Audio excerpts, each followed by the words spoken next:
going to start the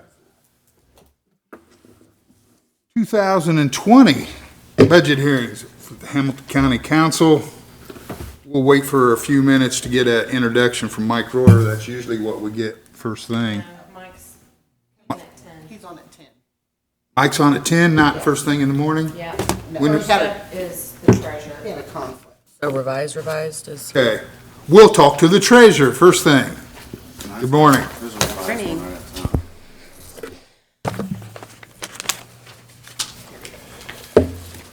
Madam Treasurer, did you follow budget guidelines? I did. Are you asking for new people? Nope. Okay.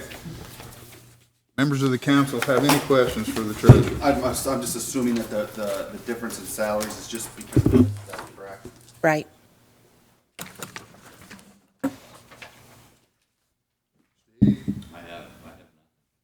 Thank you. Thank you. Thanks so Thank you for all much. your good work. Thank you. Have a good day. Thanks. When did we get the update on the delay of Mr. Reuter? It came in our revised with our packets. And Friday. Did he tell us then? Yes. Oh, I must not have been listening. I thought for sure he was coming at first thing. Okay. Assessor. Good morning. Morning. Madam Assessor, did you follow budget guidelines? I did. And are you asking for new people? I am not. Well, according to Mr. Reuter, our AV is up considerably over last year, huh? Gravy. Yes. Sales are up. So yeah, the AV went up, but a lot of that is new construction and what people are paying for the properties. We don't mind as long as it's more tax money.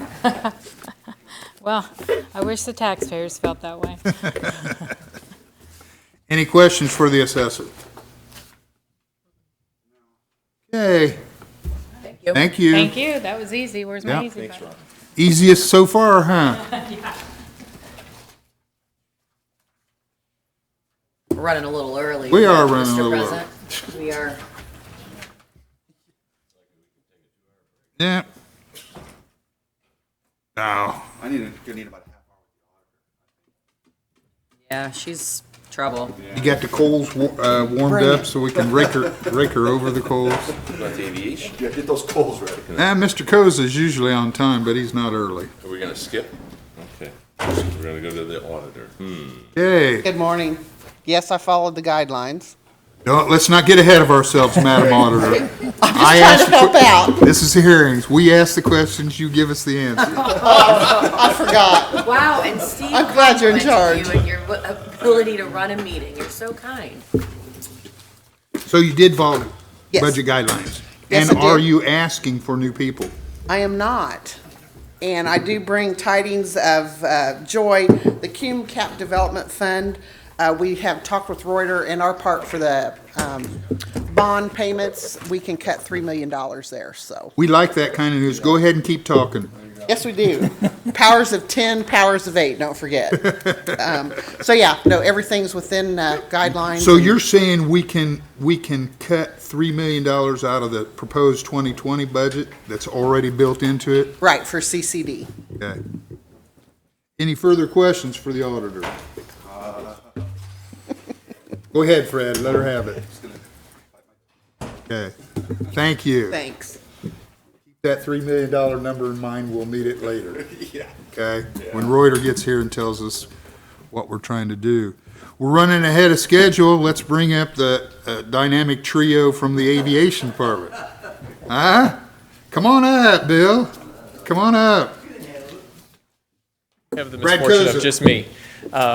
Our 2020 budget is before you. I believe it is within the budget guidelines that were presented, and thanks to your past support, I believe that it also continues the momentum towards investing and improving Indianapolis Executive Airport. Okay. I think, I don't want to steal thunder from tomorrow's county council meeting. Did we close on the parcel, land parcel?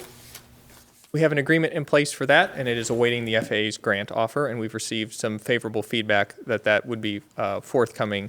But it has. It has not been As received, of though. yet, it is not forthcoming. That's correct. Okay. Anyway, we're trying to buy the last piece of property that we need, 7,000-foot extension. So Brad will be back in front of us tomorrow afternoon looking for that additional appropriation, which the lion's share is the FAA money and our local match and whatnot. But as of yet, we haven't got that Correct. green light yet. That's correct. Okay. Question. No, yes, go ahead. Question. Just curious of what that 7,000 extra feet. Great question. So the 7,000-foot, the goal of that project is the safety and reliability of our current users of the airport. So when the runway is anything other than dry, it is considered contaminated. Therefore, you have to have increased distances for per aircraft operators for landing and takeoff. And so since the runway distance is fixed, when those conditions on the runway say that it's contaminated, pilots therefore have to reduce their weight. Since again, the runway is the fixed component of that equation, they have to reduce weight in order to get their aircraft to be able to operate within the confines of the runway in its contaminated condition. So they're either reducing passengers or fuel on board the aircraft. And so the 7,000 allows them to operate with increased safety at the weight or with the passengers and fuel that they wish to be able to get to where they're going without an intermediate stop, for example. So there's no bigger jets going to be coming in? A longer runway can accommodate a larger aircraft. However, we are not increasing the strength of the pavement itself, which you would have to do if you were truly trying to get bigger aircraft in. So I think what we would see is continued growth, just as we're seeing on just in terms of the road traffic in Hamilton and Boone counties. I think we'll continue to see that.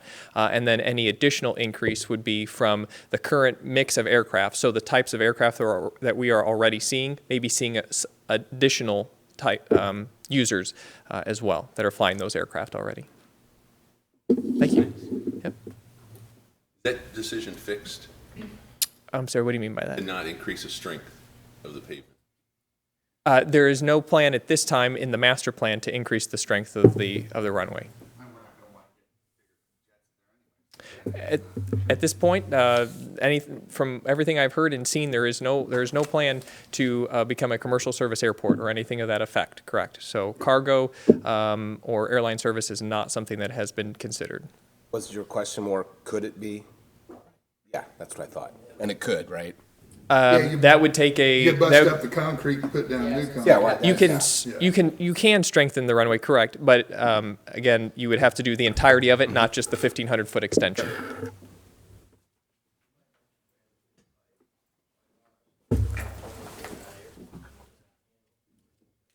So Bill Fry, sorry, board we can't president. hear you. Yeah, Bill Fry was board president. That's right, He try had- to get him to come up front of it. He's shy. His point was that if you were looking to provide commercial service or have a cargo operator, for example, would require a new classification of airport with the Federal Aviation Administration, which would take a number of steps to go through before you could even be considered for that classification. Fred, did I hear you right? It's only a 1,500-foot extension? Correct. Oh, okay, for a total of 7,000. Yes, sir. Yep. I thought, I'm sitting here thinking And seven, 7,000. that would be into Hendricks County. Yeah. Yeah, that was what I was thinking. Boy, they No, must be getting yep. some big planes. Yeah. Anybody else? For aviation. Thank you, Mr. Koza. Thank you. Have a good rest of your day. Simple there. Yeah. Okay. Who do we got in the audience? The clerk is here. Let's hear from the clerk of the court.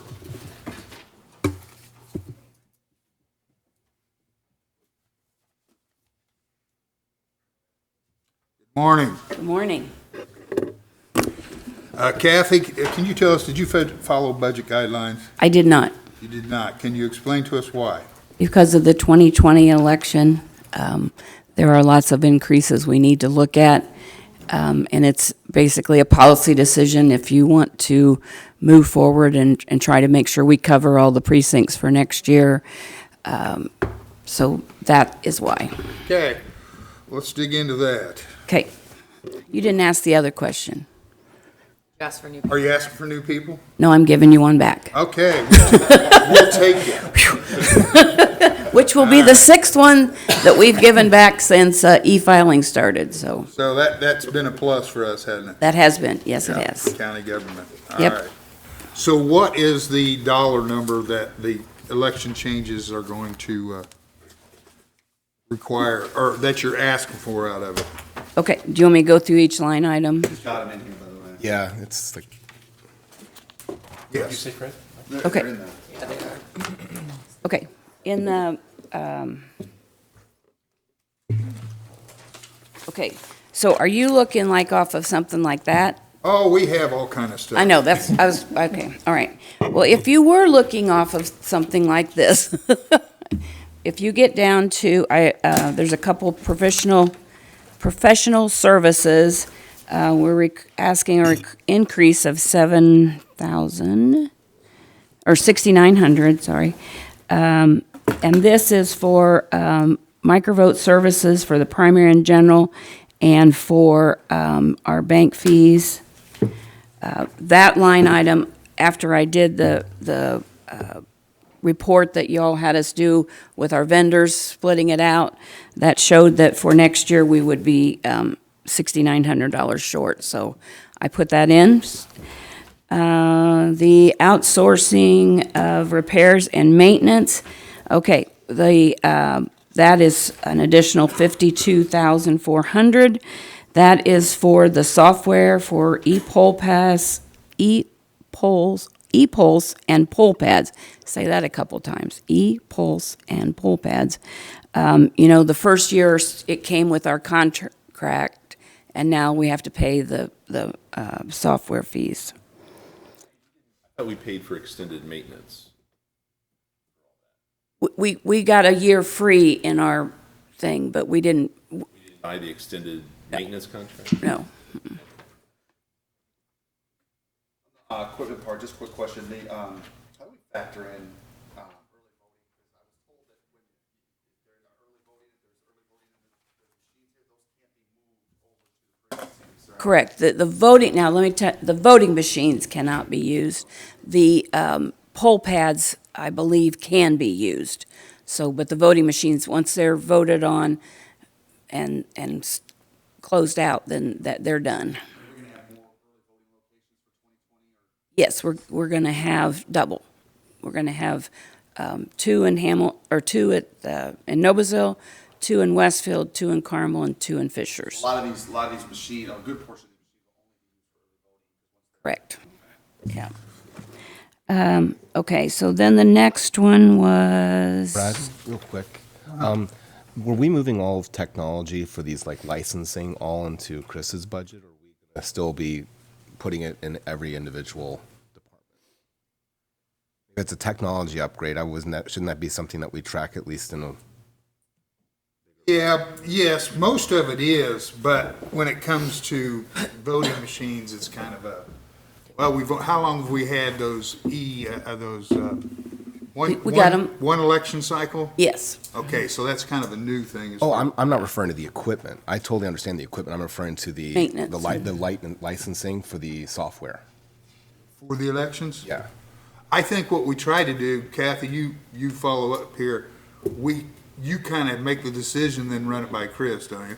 Yes, we work that. See that it No, I get it. I'm just just saying, should it be here or should it be in? yes, Chris's because budget? what I she said, prefer it in the departments, knowing where the yeah. Well, I mean, that's kind of like a big picture policy. Are we going to, is that the direction we're going to use for all of them, or is this just different because it's elections? I think we've always done it individual departments based on the upgrades, right? I think Chris was here. He could, And the don't other know. thing on this, No, we it's all run all of this. It's not like, like our other software, like Odyssey and all that, and like whatever, a lot of times your programs run through ISS. This does not run through ISS at all. I mean, I consult with Chris, but they don't do anything with our election software. And I'm not suggesting that it's that could change or anything like that. Oh. I'm just saying, where's the money lie? That Yeah, was the I only- mean, and that's your decision, And not that's mine. really, I'm kind of looking at the rest of the council, say, because and last year when I sat through it, that was one of the big things, is that we moved everything into Chris's budget if it was a licensing issue, if I remember right. Yeah, This could be This is unique. just unique. except for elections. Okay, well, that's why I just asked the question. The next line item was rentals, and I'm sure you heard where we had to not use the schools anymore, which were free, and then we had to pay for a rental. So that's an increase of $4,000.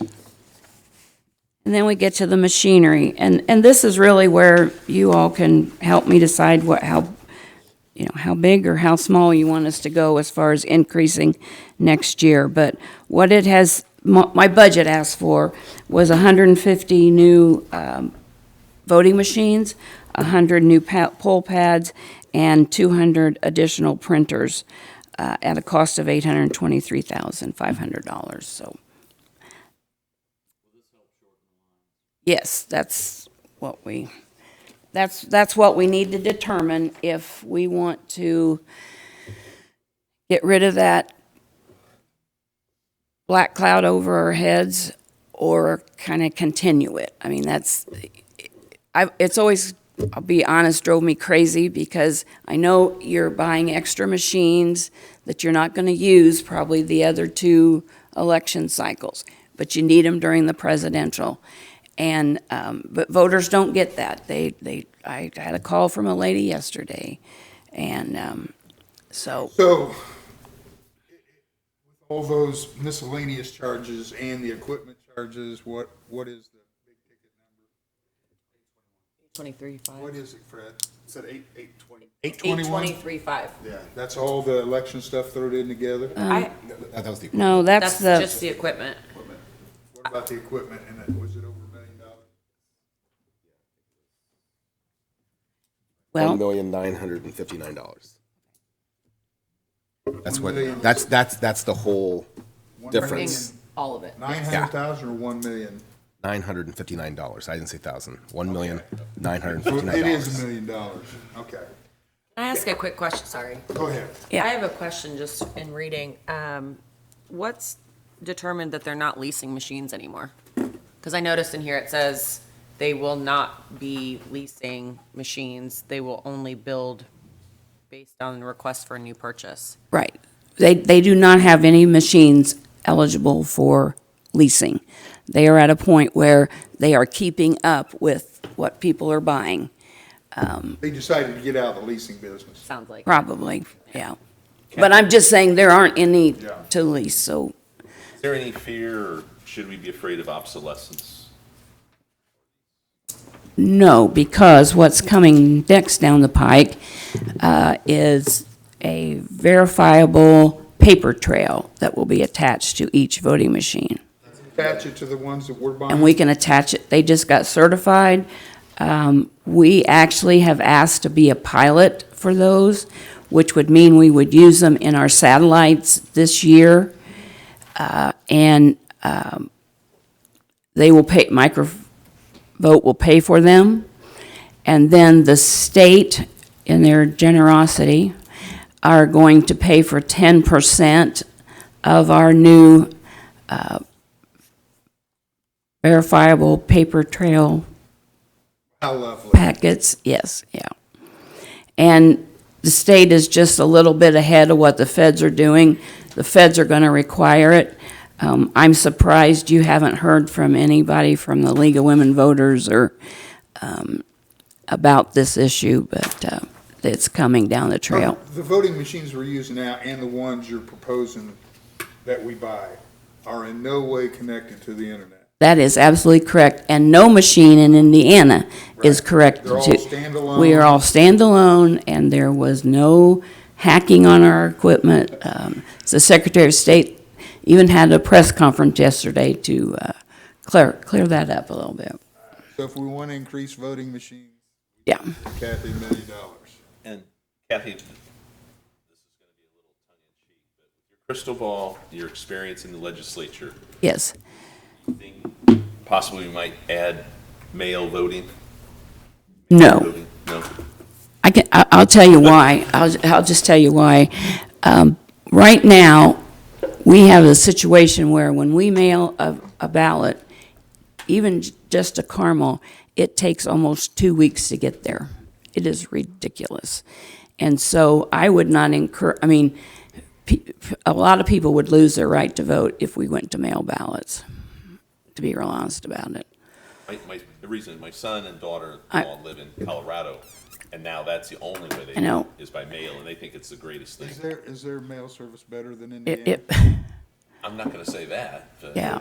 I'd like to know, because Yeah. it is frustrating to us. Ours has deteriorated over the last 5 Yeah, years. I mean, It's just- we actually, about a month ago, got a ballot back from last November. Yeah. Yeah. And, Yeah, it's you frustrating. know, and so I don't, even though I guess we kind of encourage it to cut down our lines here, but I don't in good faith, if you apply early. But if you wait till that last week, To send my taxes in with you then. yeah. Okay, thank you. Okay, besides election Yes, sir. related expenses, other than that, did you follow budget guidelines? No, and those, well, kind of, because they're all lumped Okay. together. You know, they used Now, to be. how long have you been clerk again now, Kathy? The idea here is that we give budget guidelines. I know. Okay, now tell us Okay, what else. okay. The couple things I had a little control over, well, that one is rent, that is elections too.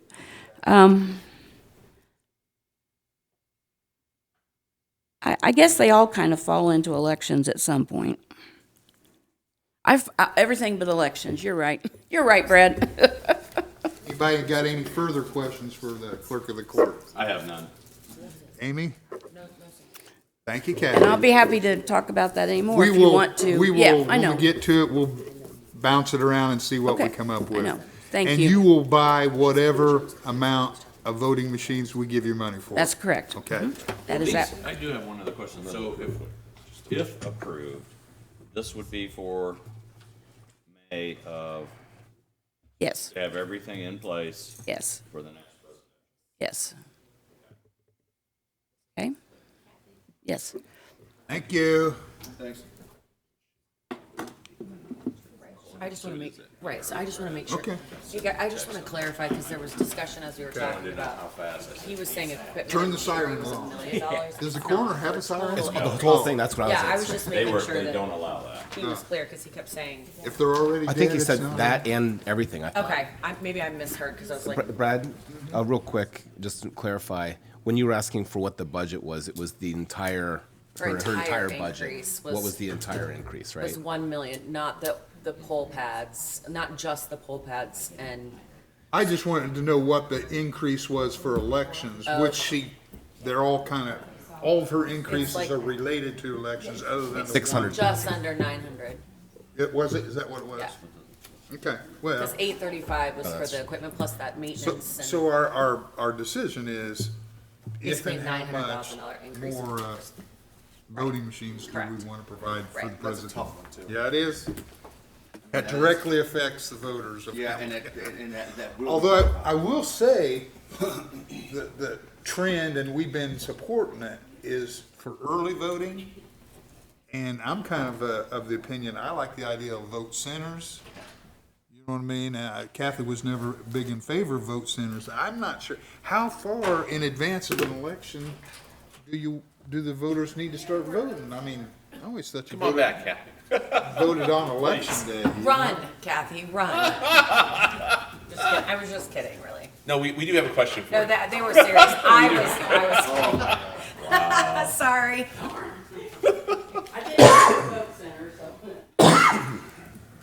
I know historically you were not really in favor of vote centers, but doesn't it generally the idea of less locations? Yes. But is it hard to find those locations? It's hard to find those locations. I'm not opposed to vote centers. I just want to make sure we do it manageably. One county did it, and they had everybody show up at like 2 vote centers, and it was a mess. So I want to talk about the crystal ball. I mean, that's what you need to make sure we're sending it to the right place. I will tell you, I meant to mention this, I have been trying to consolidate precincts and kind of have many vote centers in working towards this. So, Reduce the amount of actual locations of voting machines. that would be our goal, yes. But finding a place that can have 50 or I'm 60 really- voting machines I'm and, really disappointed in the school systems. That is, Yeah. that You is, know. that is, how can a public school, public. Well, it's state law that they allow voting, isn't it? oh, yeah, any public building is supposed to let us in. The problem is if they aren't welcoming, we get stuck in some corner or some, that's impossible it's- for voters or. I hear what you're saying, but there's security issues, like There whenever we is. go to There church is. with the I schools agree. that we Yeah, have to but there's be. been a whole lot of voting, shooting voters. Well, what I'm just saying is that from the school's perspective, their priority is making sure that the kids are safe. Agree. True enough, and who pays for the school? Taxpayers. Okay, and who's trying to vote? Why? Well, taxpayers. hopefully just the taxpayers. Yeah. Yeah, And- well, and when they want a school referendum, then they. Yeah, there you go. They wanna want get on that extra money, ballot, they don't put, like, they? Machines in there. Well, I don't know why you don't have to get angry. I'm just saying what their perspective Did I look, is. am I angry? I hope not. No, I- He's trying to give you his I'll let you know when perspective. I'm angry. That is not angry. I've been submitted to angry, and that is not angry. They're public, yeah, and they're Kathy, I've refereeing. got a question. Yeah.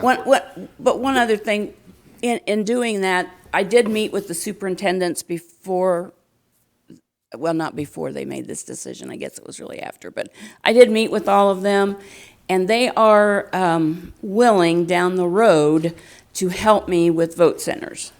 Like they would take that as a e-learning day or something, so I will give them that credit that they are willing to work with Did us. you remind them that their referendums come through your office? and Oh, yeah, They might go in the I bottom did the drawer? referendum, I did the taxpayer thing, I did, did make many it. people never even go into school, Yeah. but pay I did all those, Brad. Yeah. You pulled all the levers then. Yeah, When you say combining precincts, you're talking about location, not like reducing precinct committeeman people. both, yeah. Because we have some that are under 600, some of the older precincts are smaller. And they passed a law last year, and it was mainly for Lake County, but because Lake County had a bunch of like 200 precincts, 200 registered voters per precinct. And so they, now if you establish a precinct, it cannot go below 600. Now, we're grandfathered in, but I just thought it gave us a chance to look at it and see if there were, for example, Sheridan, 1 and 3 vote at the community center now. They're less than 1,000 total. So why do we have 2 precincts? So those are the kind I'm looking at. Are you working on combining some of those? Yeah, yes. And then, is the max 1,200 in a precinct? 2,000. 2,000 now? Yeah, so now, that's why I'm saying you can really have several little precincts in one location. You know when that will be decided? Well, finally? I'm submitting them this summer for next year, so I'm working on it. So, Okay, I'm happy to show it to you if you ever want to look at it. okay. Thank you, thank you. Hurry.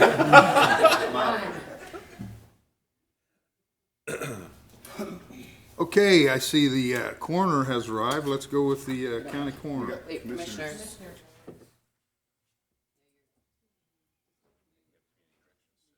Are you on the right one?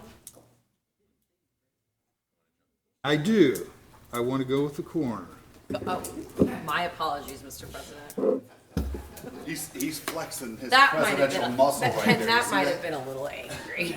I'm just watching now. I do have, Angry, just so you understand, I do have the schedule in front of us.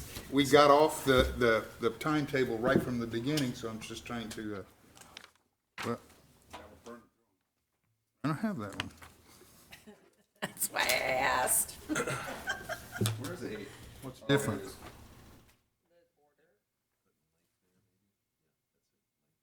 Okay, that's all right. We'll go with the one I got. Mr. Coroner, Yes, good morning. did you follow budget guidelines? Not on 3,000 and a couple of the items, due to the number of deaths we have, they continue to increase. So proportionally, we have to jack it up to cover those deaths, Okay. autopsies, et cetera, and associated expenses. Anybody have any questions for the coroner? Thank you. You're welcome. Thanks for coming in early. Okay. You want to get into the real meat of the matter and go to commissioners, or you want to go easy and do community corrections? Amy? I am not in charge, sir. She doesn't want to see you angry. We will do, I want to do I can handle Fred, I don't know about you. community corrections. Dan stepped down. Or he's in the audience.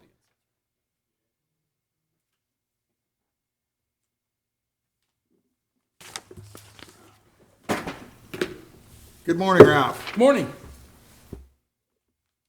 Other than the change in calendar years for your department because of the state changing their financial year, did you follow budget guidelines? Yes, I did. The only thing that we received from County General are personnel costs. Okay. Anybody got any questions for Ralph?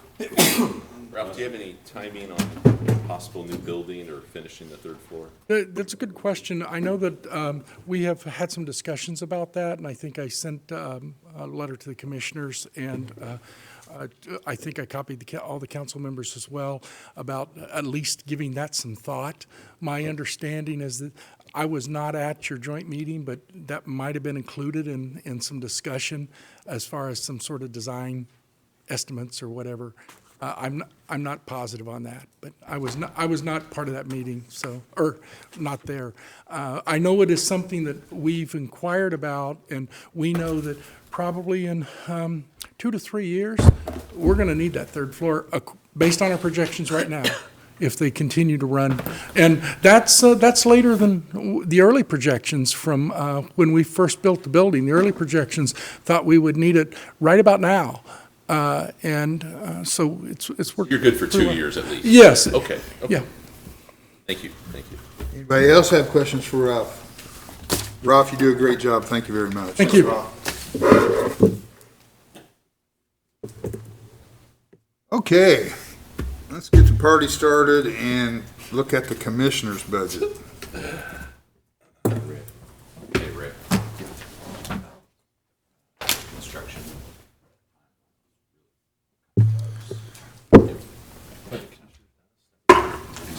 Good morning, Dan. Good morning.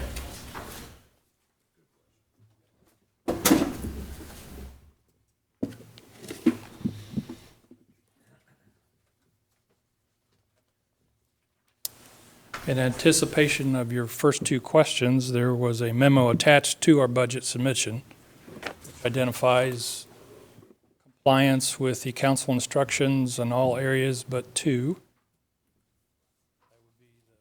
Professional services line item, in which the 911 fees and the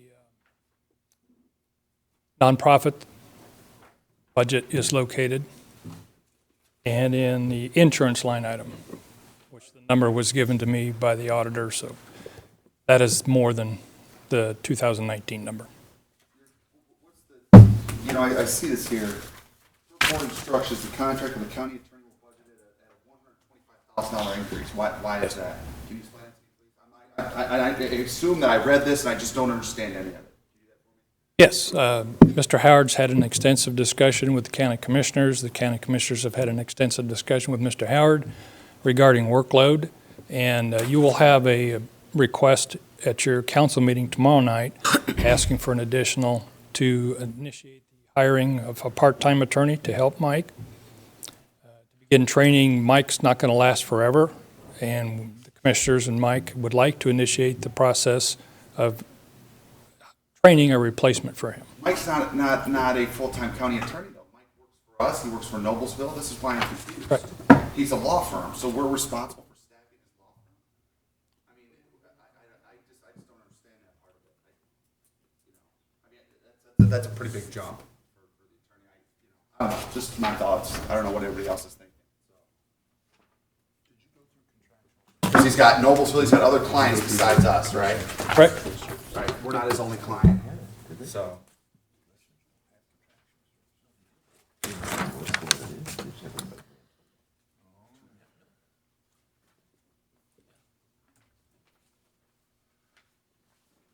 Yes, Rick? And not to totally jump off of what Fred said, but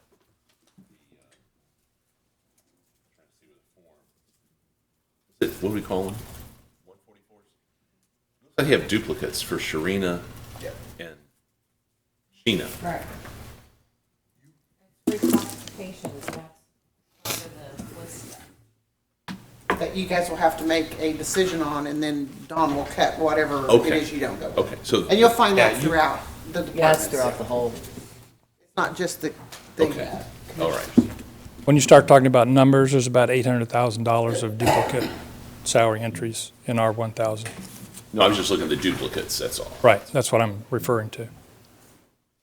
And an additional item, I've budgeted for the vehicles in a commissioner's budget, which where they normally are. This year, they were paid out of, I think, cum cap, 1138, and it's also budgeted there.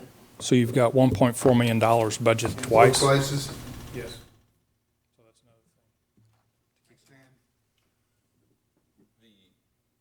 Also, thing that was different was the 800,000 lump sum for non-for-profits. That was just a guess on my part, based on the 13 agencies you'll talk to tomorrow, and that number's totally up to you.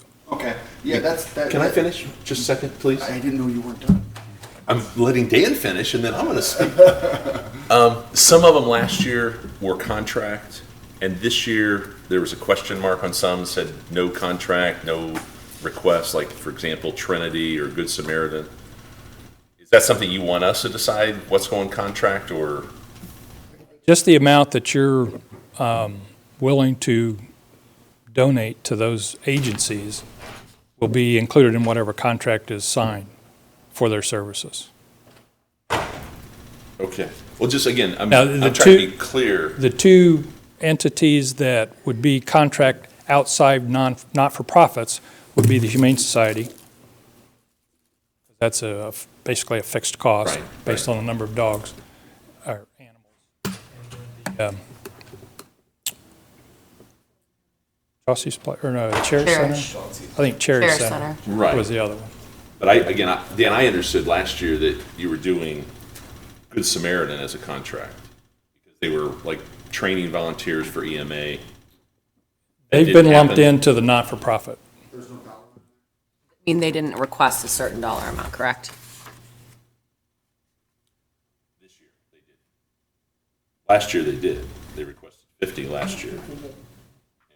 Last year they did. There's You gave notes them on 10. here Correct. for Good Samaritan, Indiana Center of Prevention, Shepherd Center, and Trinity Free Clinic that did not request, Youth Mentoring and Trinity Free Clinic, that they had no amount in the documents. So they Correct. did not request a specific amount. This year. I assume they'll share that with you tomorrow, what they're asking. So my remaining question is, Good Samaritan Network, contract, no contract? Well, they all have a contract for services that is required by the State Board of Accounts to be signed, correct? I think what they're talking about is last year, it was on the documents that these three entities were gonna be paid out of a separate contract. They were gonna be considered, something Christine said, I believe, weren't gonna be Correct. considered not-for-profits because of the services they provide. Correct. Those two services, the Humane Society, which takes care of the animals countywide, and the forensic interviews of children Right. that are involved in child abuse cases. Those are two services that are not considered not-for-profit services by the commissioners. Dawn summed it up, and maybe we'll talk about it more later. I just thought it was different this year with what was presented, so. Yes, sir. I surrender the floor to you. No, I'm just making sure before anybody else talks. I'm just going to wait till you start. No, go ahead. There you go. There you go. Got that. Jump down. Not me, no. not me. Counselor Fred Glenn, I was just asking about the Cherish thing, he asked it. Counselor Ken Alexander, Good. Steve Schwartz, I have nothing. Amy Maslany. I am good. Thank you. Thank you, sir. Oh, my goodness. Nothing but a party. Are we to council? I don't have the revised agenda. Mr. President, if you'd Yes. like me to give you the breakdown of the schedule. At this point, we have completed all those prior to Mike Reuter that were on the schedule. So, Okay. I mean, we do have. Reuters not due here till 10. You want to jump up and start with council since we've got an hour? Sure. Or do you want to take a break now? No, we've got I'd the- rather add we also something. have the prosecutor too. Counselor McKinney would like to add something to the agenda. All in favor? Aye. Aye. Okay, that's at least 4. Go ahead, Rick. All right. I'm moving up from tomorrow's meeting, our resolution, CC-0807-19-02, which is a resolution of the council appropriating $3.5 million to the Humane Society for Hamilton County. The agreement was drafted by our attorney. I've spoken with Commissioner Harebrant and County Attorney Mike Howard, and they're working on an agreement that will formalize transferring the money to Humane Society. It's on our agenda if we approve this for appropriation in September. And this is for their building project. Motion to approve. Discussion real quick. What does that entail? I mean, is that 100% funding? Is that 80%? Is that? The $3.5 million is towards their $12 million capital campaign, and I think Mike and the commissioners are going to decide on their timing, whether they give them 50% immediately or give them 50% once they sign the contract to build.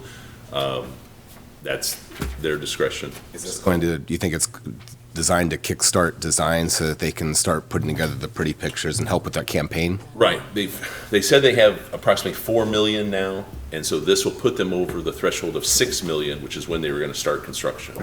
So I believe the designs are underway with Meyer Nachum. Yeah.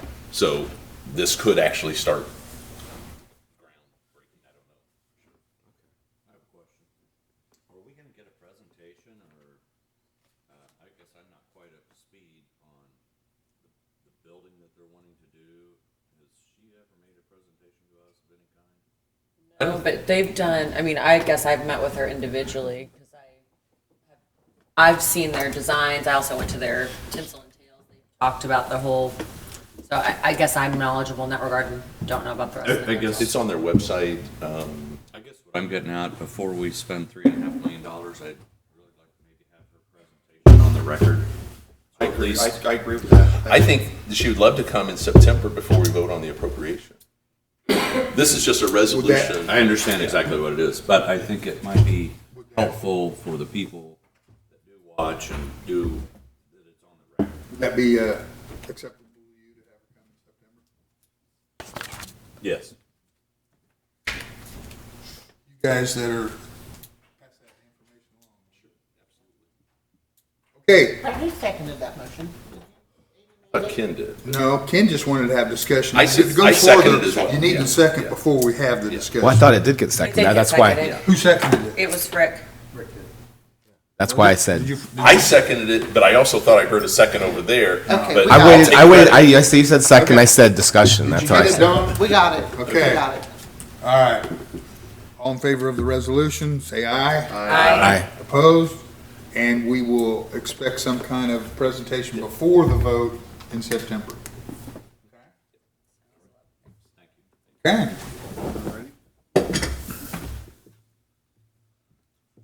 All right. Let's go to council business, or does everybody want to take a break? No, we're fine. I mean, Okay. just We'll do council, then we'll take a break, and we'll reconvene when Reuter gets here, okay? Leslie. 45 minutes? We got the prosecutor here. Please. I was gonna say, does Lee wanna? Okay. Since we're gonna take up the council, Rick, did the council follow budget guidelines? I think so. What do you think, Didn't we, Madam Mark? Auditor? We did. Okay, one thing I want to bring up, heads up, Mr. Jeter.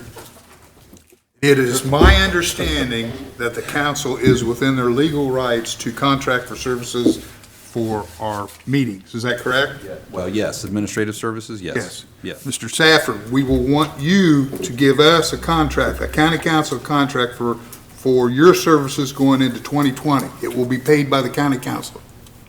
Do you understand what I'm saying? I didn't hear you. We want you to present the county council contract for your services for 2020.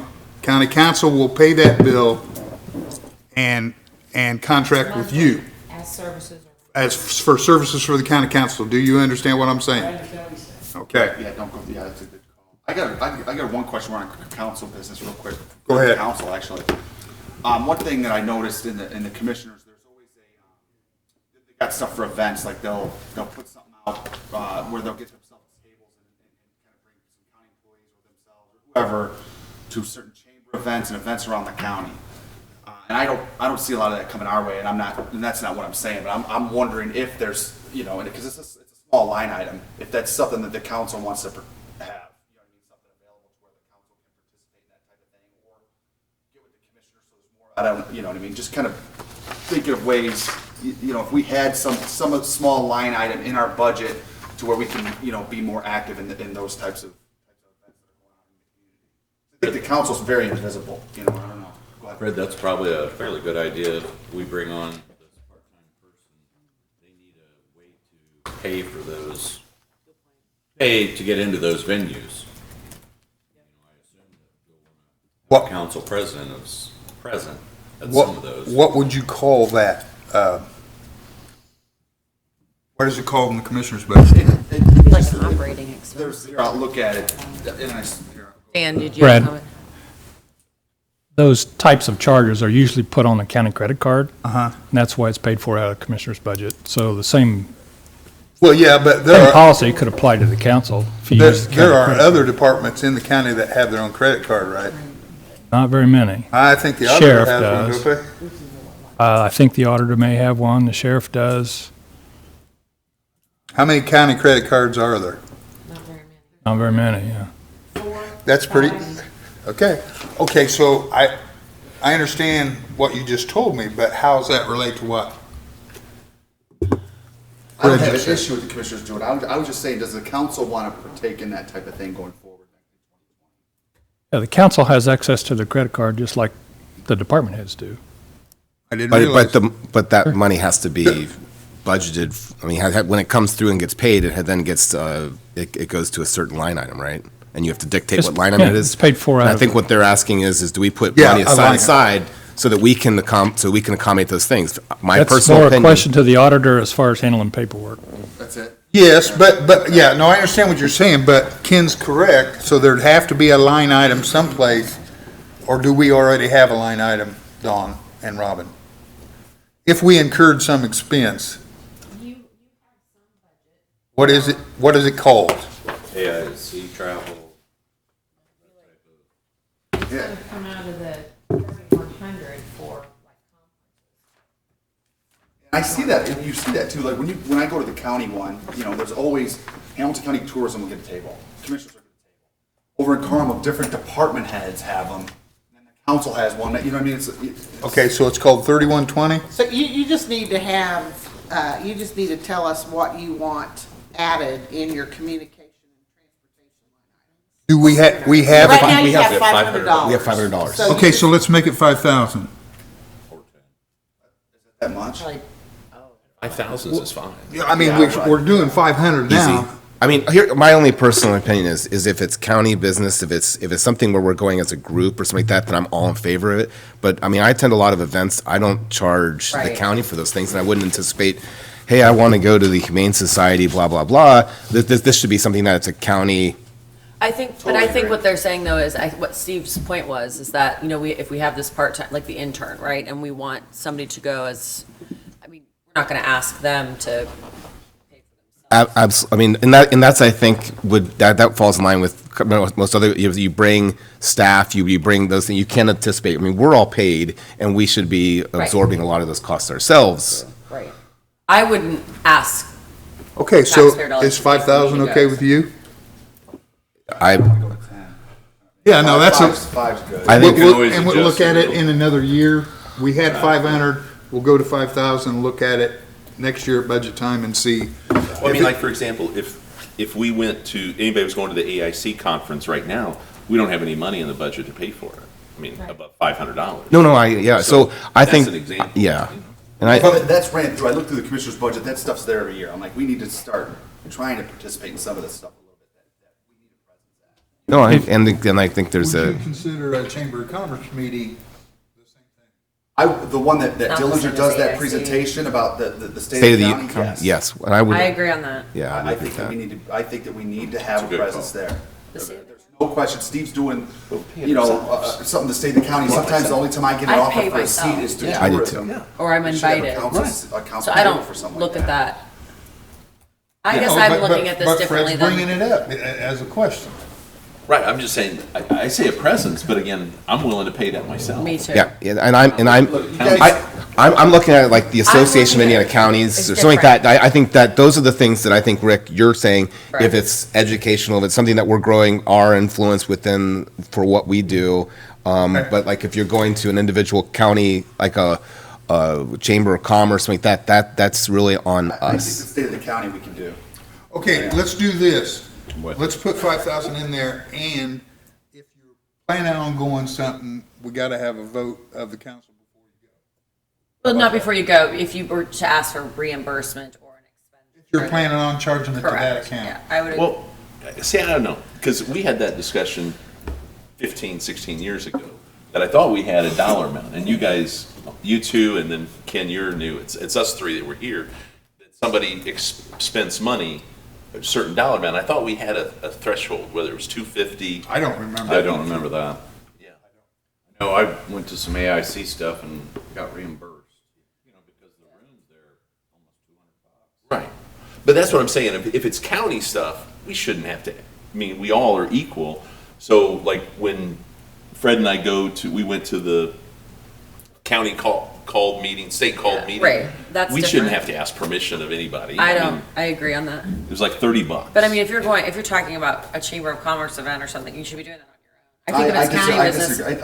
I think it depends on the event. When you go to something where I'd you say need a it- dollar amount. Yeah, I think it depends on the event. If you're having a state of the county, something like that, where it's direct county business, You mean, tourism. like where our pictures are put up on the display It's board? circled, yeah, it's circled. That would be a good reason to be there. That'd be a good reason to be there, but the point is, you got tourism turns around and uses taxpayer money, buys a couple tables. Commissioners use the money here, they buy a table. It's Do a the county commissioners do event. that? Yeah, it's in the event For, thing. for what? For the, like that chamber, state of the county thing. Yeah. Yeah, see? So, I mean, if that's something where we should have a presence there, in my opinion. We shouldn't have to sit there as council members and have to call tourism, hey, you got a seat available? Can- You know what I mean? So just what I would suggest is that we could probably put 3 or 4 events that are annual that we can put on there that this money is set aside for with a little bit of extra. That's going to allow for us to do separate things that maybe have to come for a vote. But to your point, and I would agree with you, if it's something that we are representing the county council and it's something that we have already agreed that is something we should be at, which I believe state of the county is one, then this is what this money should be for. I agree. That's fine. Okay, so what's the dollar amount? Well, I think $5,001, is that going to work? All in favor of $5,001 to go into the 3120 account, or whatever that number was? I'd like to amend that to just 5,000. 5,000. Okay. Second. All in favor? Aye. Okay. Anything else that's in the county budget? Dan. Just to clarify, Yes. all you need to do to use the county credit card is give Diana a call. Don't go, well, I understand what you're saying, but And you're I'm not you're talking about- releasing 7 members to spend as they wish. I'm just telling you how to simplify it. Your internal rules is your business, but That's what, that's, in order to use the card, all you have to do is call. Right. And then you guys judge how you're going to use it. okay. Thank you. Has our intern posting? Yeah, it's still going, I'm still collecting them. Okay. I've gotten a lot of them. I thought I'd wait till after budget hearings to kind of dig into them. I will tell you, I probably got a dozen that I've looked at, and 75% are way overqualified. You know what I mean? They're way overqualified to be an intern for the county council. So I'm wading through it. I'm thinking next week or maybe I've been meeting with Sharina. Okay. Okay? Cross- Let's take a little break right here, okay? Do I get? What? Lee's already here. Do you want to just cook Lee? He normally sits around and likes to hang Yeah, out. no, listen to us he didn't chat. have nothing else to do but hang around in council. Shouldn't he be out fighting crime? That's right, he's fighting crime while he's sitting there. All right, let's take a few.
under council business before we go to Mike is everybody in agreement to retain Mr. Jeter and his firm again for next year? His contract is under council business.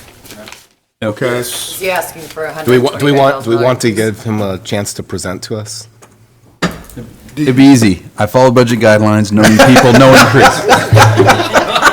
Okay. You need a motion? No, we don't need a motion. I just want to make an opportunity for anybody to, We could still change our minds at some point, right? yeah, to Anytime we hold want. forth before we move on. All right, Mr. Reuter, come forward and give us your words of wisdom. Well, first of all, thank you for accommodating my schedule today and allowing me to attend that last first day of school for me. That was my 25th start. Yeah. And we were, as a district, we were about 4,000 students when we started, and this year we're going to be right at 22,000 students. So, That's unbelievable. yeah, we've seen a lot of growth in that area. But thank you for accommodating me. I will not be fully retiring. I will be doing consulting work. I just will be retired from the school, so thanks again. I believe you all have a copy of my memo and an updated fiscal plan. The fiscal plan is really, we have really good data in terms of things being certified. There's a lot of times I've appeared before you and not had the actual lit calculation or certification amount or maximum levies. But both of those have been certified, and those are your two largest sources of revenue. Property tax is very stable, although not growing very rapidly. It is controlled by, you've heard me use this term before, the 6-year non-farm personal income factor of the state, and that was certified for 2020 at 3.5%. So when you look at the amount of property tax dollars that you have available, it's up about 3.5%. Now that's not a large increase for a county like this. If you're in an area that's not growing, 3.5% is pretty good. But it's certainly not bad, and I do anticipate it to get back over 4% next year. We're dealing with a bad year of 2013 for whatever reason. The state did not report good income that year. And that's still being averaged in that 6 years, and that will roll off next year. And so it's hard to imagine we're in a strong economy, yet that property taxes are only increasing 3.5%, but that is what the formula is being used to calculate that. The second largest source of revenue for you is local option income tax, and that did come in very strong. This was just certified on the 2nd of August, and it came in at 8.6% increase. That is very strong compared to the previous year, which I'm still scratching my head about. Is last year it only increased 2%, and now this year it's being reported up 8.6%. I was anticipating a larger increase. I was originally forecasting 6.9. It came in at 8.6, so that's even better news. So that has made things a lot better. You've also recently had your assessed valuation certified, and that came in very strong at 6.33%. That's pretty amazing when you're talking about a $20 billion number, and to get something like that to grow 6%, and that certainly will help with your tax rates. In the memo, I've described what I believe to be your starting point, and that is your general fund budget for 2020, after I've revised all the revenues and after we put in all the departmental requests, is out of balance by $5,050,000. Now, that may sound like a large number, but you're going to find out as you go through your budget process that there is some money that's, I would say, duplicated in the budget. We advertised it high and included it high, so I think you're going to find that you'll be able to get the budget back in balance relatively quickly. But one other assumption I'm carrying, and it is truly an assumption because we won't know this, is I'm anticipating another special distribution to be allocated in May of 2020. There is no data on that available, and the state doesn't tend to recognize that until it happens. And I'm forecasting that to be $3,354,000. The state in recent years, as I think it was just 2 years ago, has directed us now that we have to put those special distribution dollars into the operating fund. And then you, by resolution, can transfer those back out to rainy day. I have made that assumption that you will continue with that practice. You did that this year. We received a special distribution around $4.8 million, and you turned around and moved those dollars into the rainy day fund since it was a special distribution. If you account for that, though, because that's in the revenue stream, it's somewhat giving you a false sense that you're out of balance by $5 million. If you go with the assumption that you're going to transfer that out, the budget is actually $8.4 million out of balance. And again, that sounds like a large number, but I think you'll find pretty quickly as you go through the process that you'll be able to get that back in balance relatively quickly. It also is based on the assumption that you'll give $3,955,000 of local option income tax to the highway department. Last year, you gave them $3 million. I'm not saying you're going to give them that number. I just used that number because that was the budget request. I put enough revenue in there to match their budget requests. If you give them something less than that, that will go back to the operating fund. So that, again, would be part of the $8 million I'm referring to. The same is true with the health fund and park and recreation. Even though those two funds have their own rate and levy, their own separate fund, consider them as a department within your general fund because they share the same revenue source. You have a maximum levy that will go up 3.5%. That is shared between park and health and the operating fund, the general fund. So it is a push and pull. So I have balanced those other two funds, put enough money into them to fund them so that you could see the overall structural deficit you're trying to close for 2020.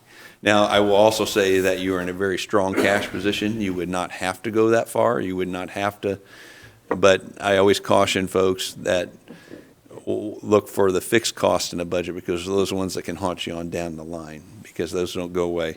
Capital needs, if you leave capital needs in the budget that are somewhat one-time cost, those are good uses of cash balance. And finally, the good news is I'm actually, with that higher assessed valuation being certified, anticipating that the tax rate of the county's portion of the tax rate will actually go down 1.4%. And the reason that's happening is when you have assessed valuation growth of 6.3% in your assessed valuation, and your general fund levy is only going up 3.5%, that is a natural decrease because your tax base is growing faster than your levies are. Also, you have flat debt payments built into your budget, and as the assessed valuation grows, the levy need still remains the same, but the tax rate actually declines. So this is, let me look here real quickly, but that has been happening. We have either remained flat or have declined every year since 2014, and maybe a little bit before that. So, good strong growth in the county now, and you do have strong cash balances and positioned well for any recession that might happen, and they can happen pretty quickly, as we saw somewhat in the market yesterday. A little bombshell with some currency change in China can quickly change things. Won't change your property tax levy too much too quickly, but income tax tends to react a little quicker when you get into a recession. So overall, you're in a very good budget position going into 2020. Mike, just to clarify our discussion we had earlier, where we should advertise for our resolution of the $3.5 million for the Humane Society should be from general fund. Correct. And it is built in as an assumption into the plan. So as you're looking at the estimated 2019 ending cash balance, it's not affecting the 2020 budget, it's affecting the ending cash balance of 2019. I had built that in as an assumption. Mike, we talked about, I asked you this question the other day in finance meeting, but I want to go over it again. We're helping pay for a new software system for Department of Revenue. Correct. When do you estimate that the Department of Revenue would be able to track Hamilton County's income tax? Do you have an idea when that, I know they just getting started software and whatnot. Do you have any idea when it might be that they would actually know what we send them? What I had heard, and this is, again, I have nothing official to back this up, but they had actually taken a 0.5% of everyone's collections of 2017 and earmarked that for a new computer system, and that's statewide. All right. And whatever those collections were that year, and that's a rather large number across the state, and so it is a pretty significant upgrade. And I had been hearing that it would take at least 2 years to get the software developed and implemented. 2 years from when? Well, they took the money, I believe, out of the 17 distribution, but a collection amount. And so I'm guessing the soonest it will be is 2020 that we'll actually see a change. I would anticipate the special distribution to still be based on the old system. I have not seen any changes. You're thinking sometime in 2020 they might actually record the income tax that we send to them as coming from Hamilton County? Well, I would like to do a little more research on that, but all I can say is they are working on it. And as you know, that has been a roller coaster for us. Yeah. For a number of years. Yeah. I can recall 3 different times that we've been on that roller coaster. Okay, maybe 2020. Well, let's hope. Okay. So. All right. Does anybody else have questions for Mr. Reuter? I just got a question on lit. It seems, every year it seems when you look at the percentages, ours is shrinking. And then you got it that we're getting more lit. How's that work? Because then now Sure. the home place is going to be Carmel. We should Right. have a shrinking percentage there, right? Right. So what I was referring to is the 8.6 is the overall county. Okay. And so the first step in estimating lit is how much is Hamilton County going to collect as a whole? And then that amount is allocated to all the units, excluding schools. Schools do not participate in lit, based on their prior year property tax levy, their prior year distribution of lit, less any new debt that was issued after July 1 of '05. And so, and those amounts have been certified, the allocation of that. So if you would turn to page, I'll show you those.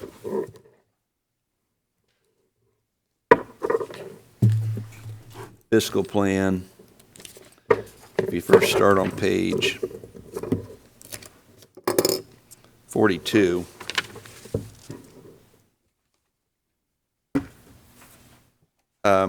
You have been declining, but this last year it actually stabilized. And so in 19, if you look at the county up at the top, you were at 26.6%. That's how much of the allocation you were receiving. So we received at the bottom of that $156,493,000 countywide, and you were 26.6% of that. If you flip to the next page, page 43, and go to the top, you'll see, and this is a certified number. This year, you actually remained at 26.6%. Now Carmel, with the annexation, will probably not be affected with the last part of Home Place being annexed in. Their levies would go up in 2020 as a result of that, but wouldn't affect the lit distribution until 2021. Because it's always based on the prior year levy. So these are certified numbers, but you can see that it went from $156 million to $170 million. And if you go to the next page, it looks like I have maybe 2 page 43s there, I apologize. The next page, you'll see the countywide collection information. And I bolded off the page there at the top under the certified distribution column, the $170 million.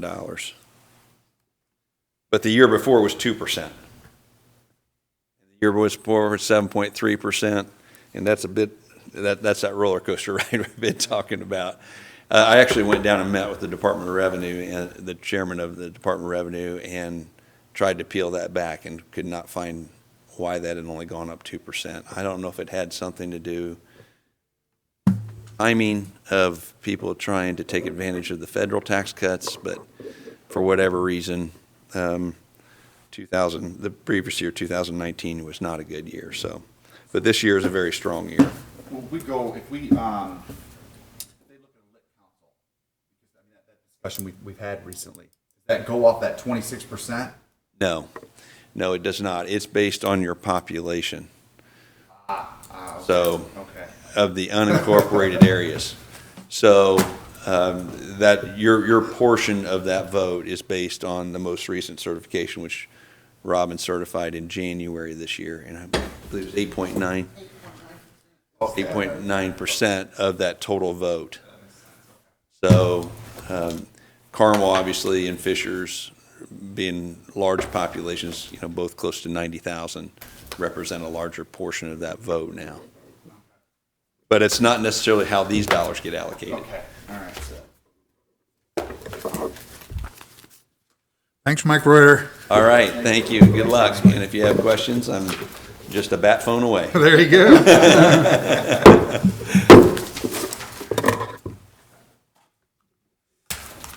Okay, looking at the revised agenda. Yeah, we're almost an hour ahead, aren't we?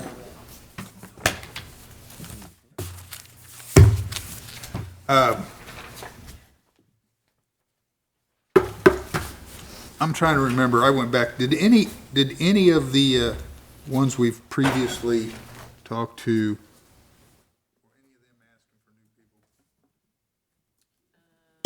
Not so far.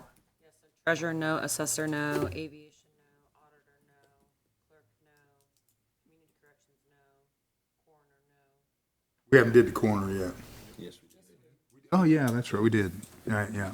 So, no, outside of, there was just really the additionals that were outside of professional, or the salaries, and insurance was on the clerk and the coroner, the commissioners, and then our $5,000 increase for. So we haven't got to people asking for, We have not. So we have an hour and 5 minutes. yeah, but they're just seeing what we're doing. Well- They're not here to be grilled. My question though is that the highway was on for tomorrow. I mean, if he wanted to go, he could. He's probably not here for that.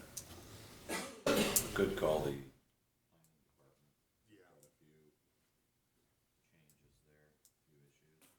Have the desire though, since we know now we're ahead of schedule, to call for parks, since that's Rick, he's leading that one.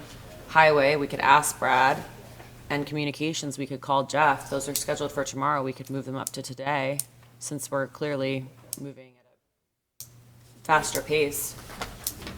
Just a thought.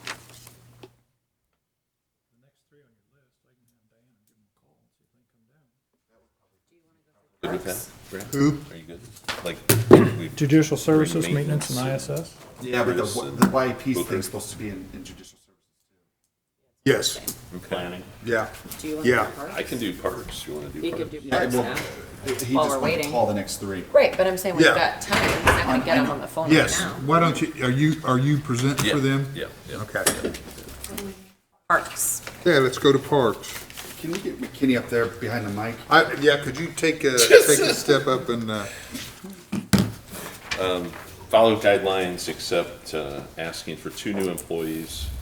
One is a maintenance, and one is a naturalist, which would bring them back to pre-RIF. And everybody I've talked to, everybody keeps talking about RIF. yeah, that doesn't. I'm like, that was 10 years ago. Yeah, that doesn't fly, does it? They were able to survive between then and now. Right. And what I told out on the naturalist is that I support it just from the standpoint of, 26. Planning? I know we've increased our population and their programs are more popular, et cetera, et cetera. So I like both of them. Okay, here's what I would, tell me about the new building. The new building is a maintenance building out at Strawtown and Kotewee, and it would incorporate restrooms that we've talked about before that was almost the same cost all by itself. So this encompasses both the building and that. When we had our finance meeting with Mike Reuter, he suggested that we could subtract that out and take it out of the existing balance, surplus, what do you want to call it, of the Parks Fund. And so that's the recommendation that Mike had. What's the dollar amount? It's 600,000 approximately. Let me page through here. 621,000. For a new building? Right.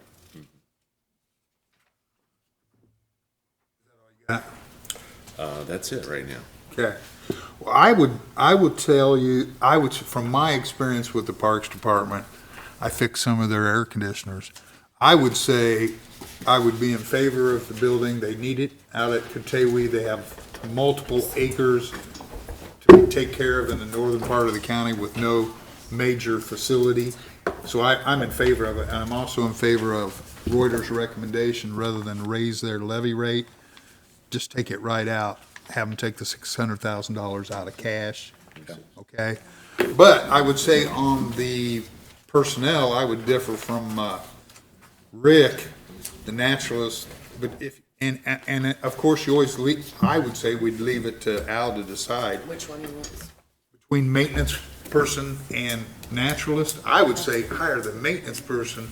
I'm telling you, we own multiple houses and buildings. Every time we buy parks ground, we get a house and a barn with it, and we have multiple I'm talking, what, 10 houses and barn combinations over what we bought over the last few years. They all need roofs, they all got a well, septic system, this, that, and the other thing, and I can see the argument between, well, we can hire some of this done. You know, you can hire a roofer and you don't have to have your own guy there, but we are way heavy on property management needs.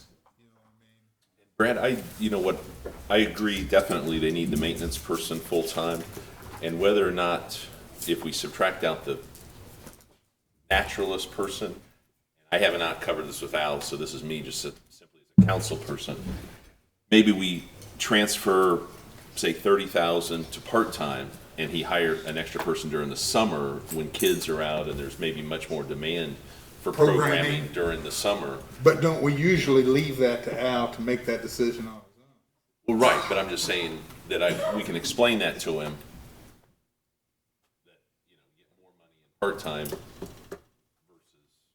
That's the my existing thought. part-time he has. That's my thought. I know they have a real need for property management, Sure. maintaining, and they just got a lot of acreage and buildings, and none of them are getting any younger, and Right. you kind of got to take care of the stuff you've already bought before you start adding programming, you know, but that's their decision, not ours. But I am in favor of the,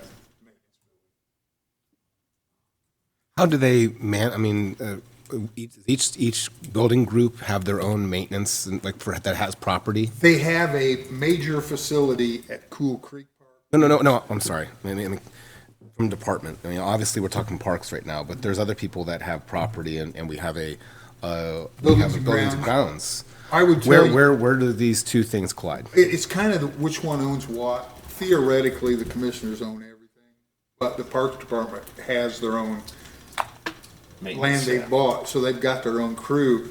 And Mr. Wood just joined us. I would say to you that it would be my opinion not to add anything more to his plate.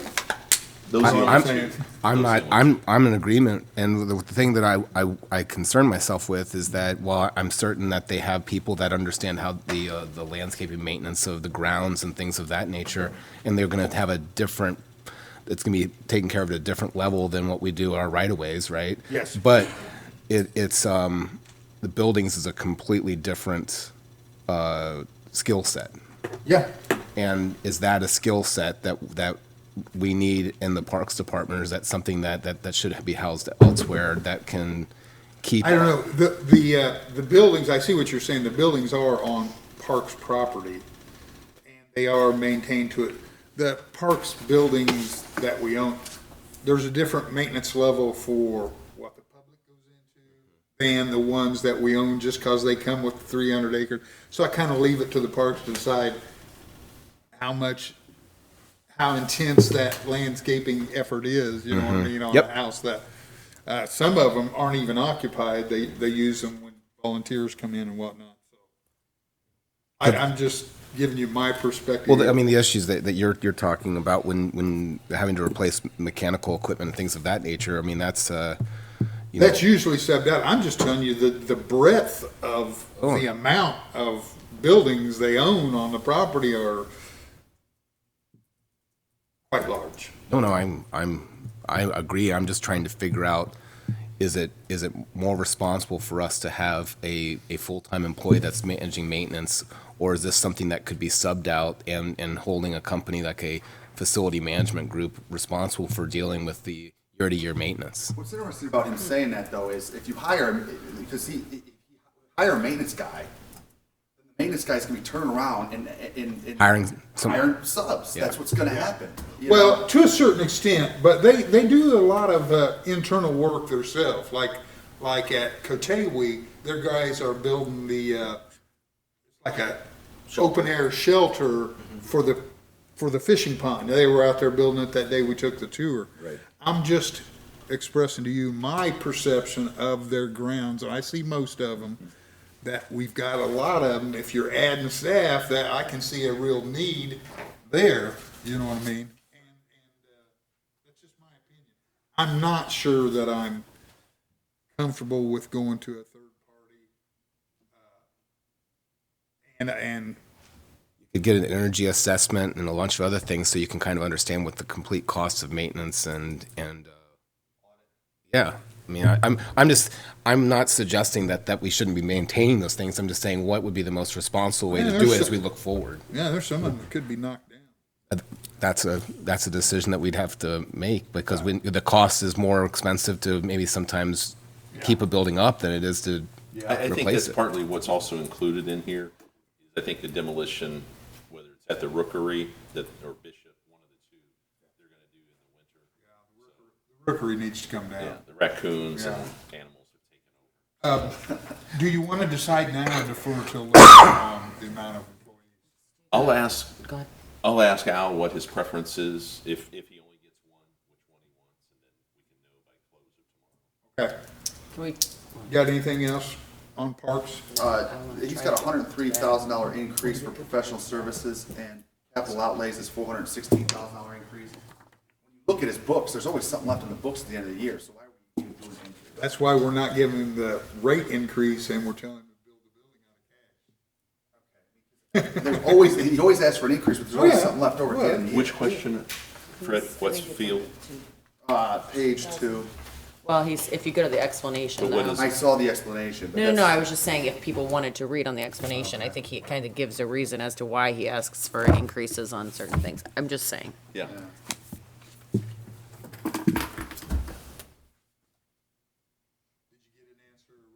I mean, I'm not gonna support it, but. Anybody yeah. else got anything else on parks? You're not gonna support what? We at least know the issues, right? This is my- Okay. So, Brad? Yes. So are we gonna go ahead though and cut the 621,000? We are- And then let him know to come back for the additional in 2020? Is that one firm? I'm in favor of, is everybody in favor of that? Yes, I am. Ken? No, I thought we did this. Well, we vote on everything at the end because this is budget session. Yeah, I think But that's if it. we decide this issue, we don't have to come back to it. It is, but I not about this, but I think globally, if we have some cash left over, doing a proper asset, just looking at all the buildings that we have, I think this is the time to do this and make a decision as far as how it would be best to manage those properties moving forward. I don't think that's really. I've been saying that as far as budget goes and everything, as far as a performance audit, but that's a form of a performance audit as far as the building audit. I mean, I would be for that too. Okay. What about the 621,000 for the I'm for building? that. for what you're saying. Coming out of cash? Yes. Everybody agree, so we're agreed on that, okay? So let's leave parks and see who's next on our agenda. Ollie's here, we got judicial services, pretrial, and YAP. Are you, wait a minute, don't get up. Are you representing YAP? But we could go with Steve and let you sit for a minute. Is somebody from YAP plan on coming? Yes. Okay, so let's go with Steve out of maintenance, and then we'll see if they show up. We try to keep everybody guessing, Steve. You don't know when you're going to come in, you don't know when we're going to call you. Yeah, I totally understand that. The budget I presented to you does have some increases this year. That is for the jail ad.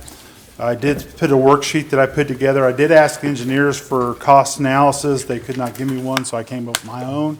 I took the like facilities on that property, 2 years worth of buildings for all cost and for utilities, and then got a total dollar amount. That worksheet's in there. Then divided it by 2, since we're only using half the building, divided it by 2, knowing that if I needed extra money, I could come back and ask.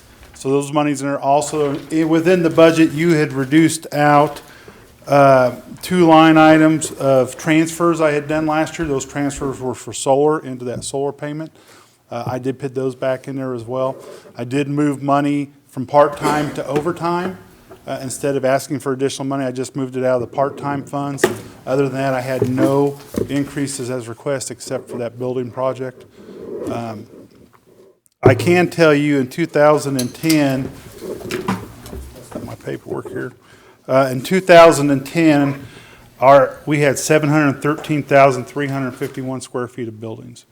Average cost per square foot was $7.91. This year, in 2020, we'll have 935,319 square feet of buildings, and our operating costs will be $6.74.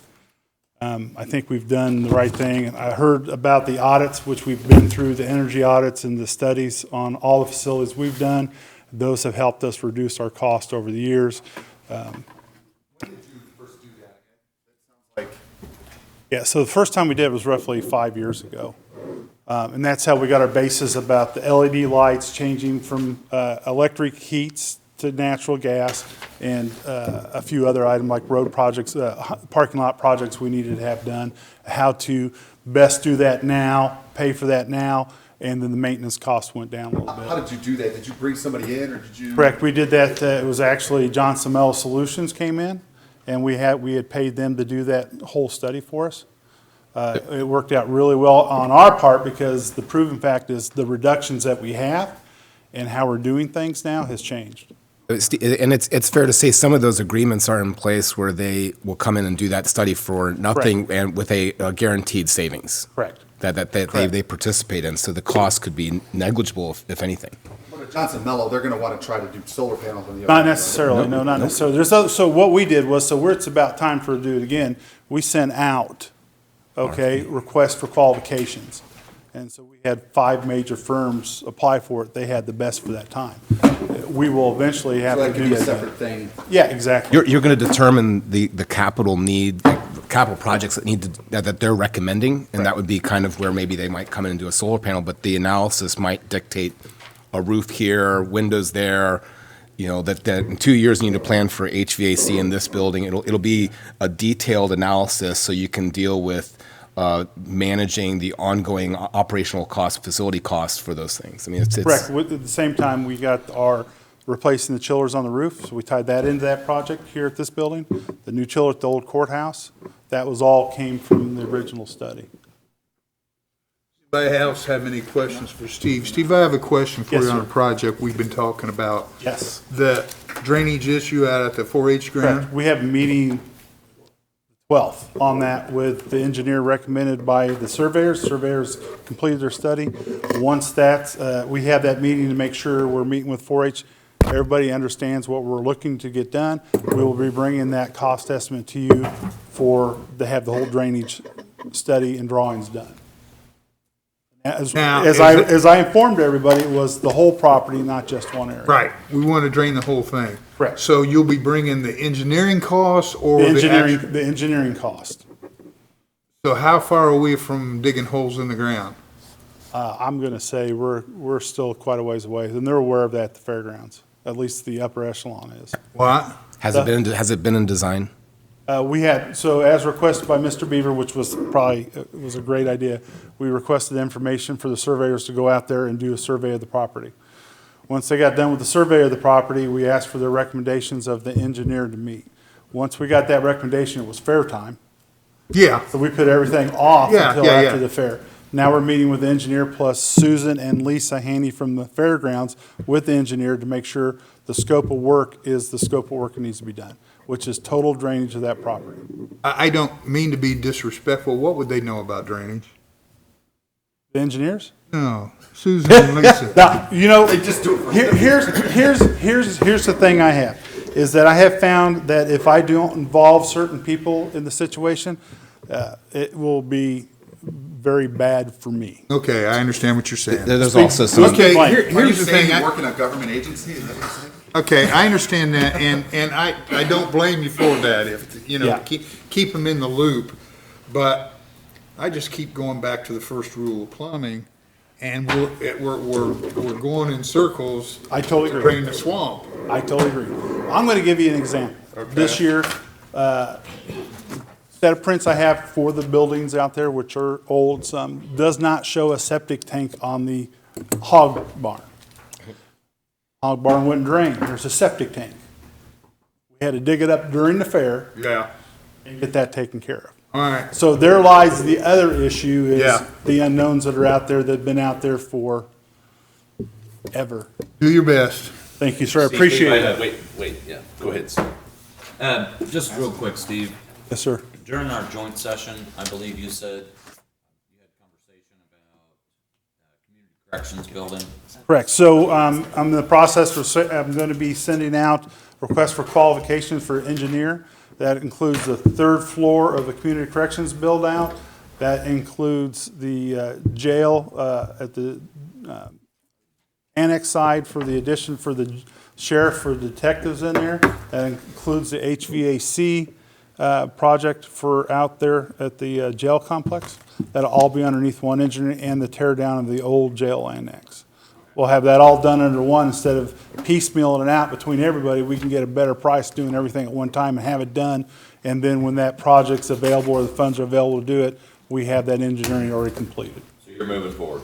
Correct. Okay, perfect. I have a question. Yes, sir. You had a lot of paperwork in here. Yes, sir. About an assistant superintendent. I Correct. haven't heard any We- discussion. Correct. So I do have two payroll job description changes, right? So I've changed I'm requesting to change job descriptions. It went through Wagner, added a lot more duties to those two positions. That's why that's there. Those duties, in my opinion, require more money. So it's an upgrade of existing, or you want to add? Upgrade of existing. I did ask for one person, and the reason is the jail edition, I can't tell you how many people I'm gonna need. I can go from every book and every study done, but until we do the work on a daily basis, I don't know how many people I need or if I need people. And for me to do my due diligence, I need to work through the problems this year and then be able to come back to you realistically. Maybe I need one person, maybe I don't know. I need to work through it, and the staff's well aware of it. And the request for the upgrade, that's working its way through Personnel Committee? There it is. It's already done. Yeah. Okay. So there's two positions in there. So my guideline is never to move somebody up during the year and never to ask for another employee till budget time. And that's why I always bring it to you at budget time, as requested by the council.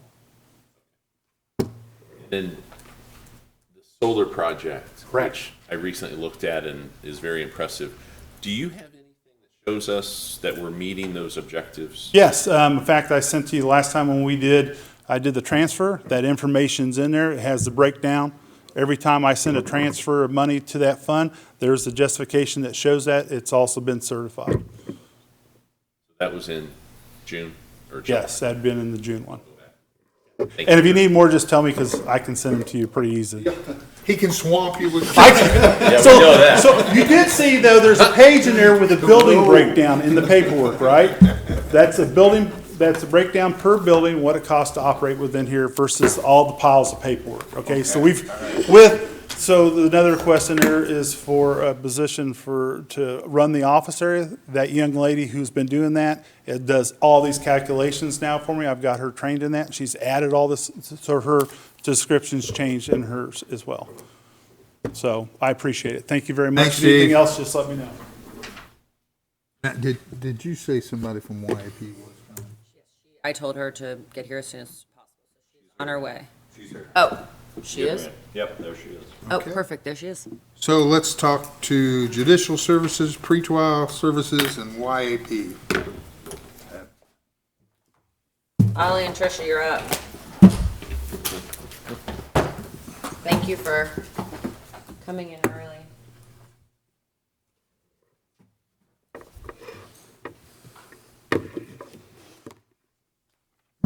Ollie, did the budget for judicial services follow council guidelines?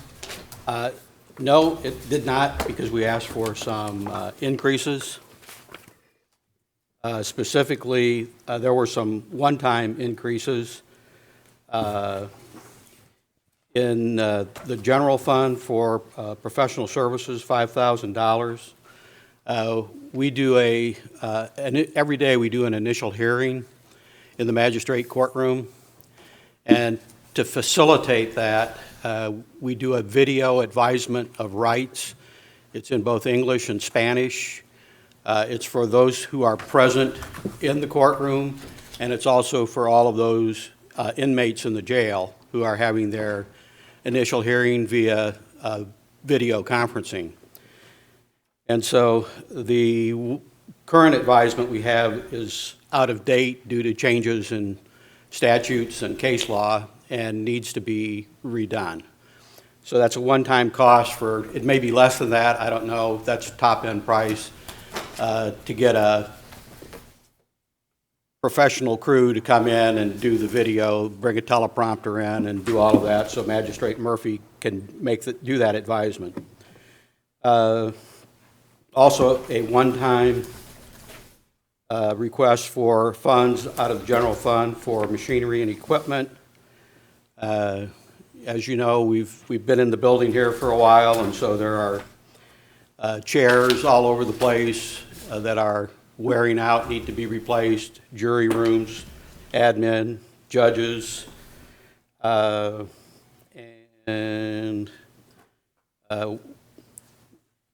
one request for a large screen TV in a courtroom, and one request for a refrigerator in a jury room. That's a grand total of $16,650 for all of that equipment.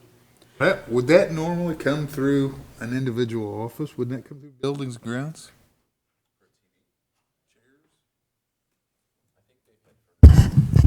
We have always purchased all of that in the past. Yeah. And then we have our pauper attorneys who for 2 years have had no increase in what we pay them. And so asking for a 3% increase for the pauper attorneys would be an increase of $46,199.55. And I would point out that that is not just for the pauper attorneys. Out of that fund, we also pay for things like psychiatric evaluations, forensic evaluations, private investigators, appeals, all of those kinds of miscellaneous things that go on. Balances usually carry on that fund. Every year there's a balance on that fund. Well, yes, there is, and it's because it's one of those things that's unpredictable. I mean, I can't tell you from year to year how many appeals we are going to have, how many requests for psychiatric evaluations we're going to have, how many requests for private investigators. The other thing that's an indeterminate there is the seriousness of the offense. God forbid we ever have a capital murder case here. There won't be enough money in that fund to. Yes, I would have to.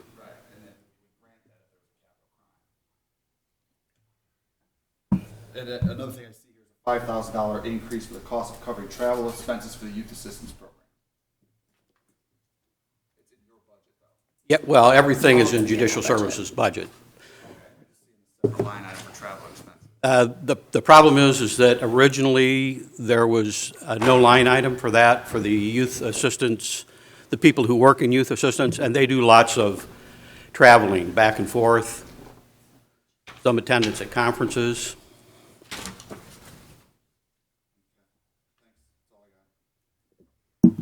Okay, are you handling pretrial services? Yes, Did that one follow budget guidelines? yes, it did. Okay. Any further questions for Ollie? No. Thank you. Thank you. Oh, I'm sorry, there was one other, the Veterans Court had asked for an increase of $13,000, and I believe Judge Hughes sent you a memorandum on why he was asking for that. You got like two sentences that tell us what that said? What it says is that the number of people, this is a good thing, the number of people coming into Veterans Court is increasing, and Veterans Court is run by, under contract with a third party who provides the services to the Veterans Court. So their hours are increasing, and it's to cover the increase in their hours. Okay, thank you. Thank you.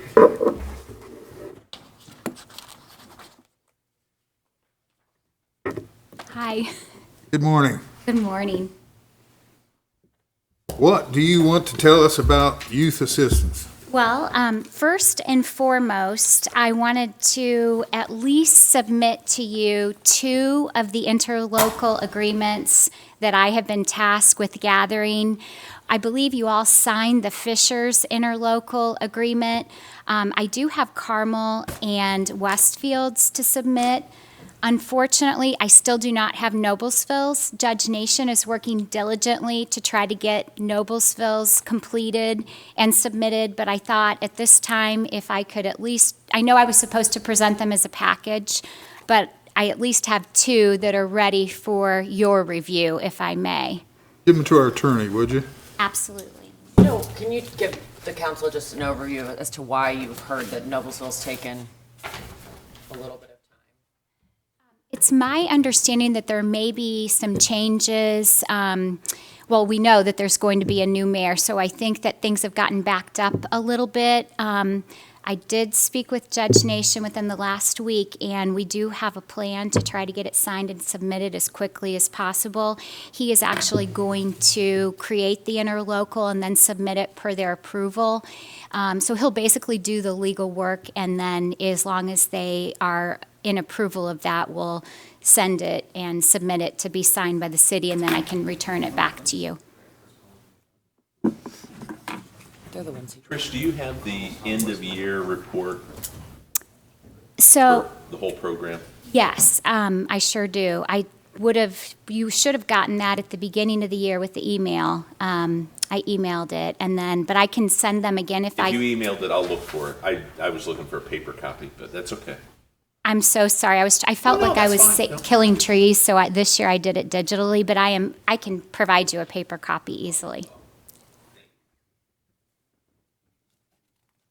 My concern is, just looking at it, is the switch or the request of part-time going to full-time. And I'm looking like in 3 years, we're going from 224,000 to 576,000. So let me address my request.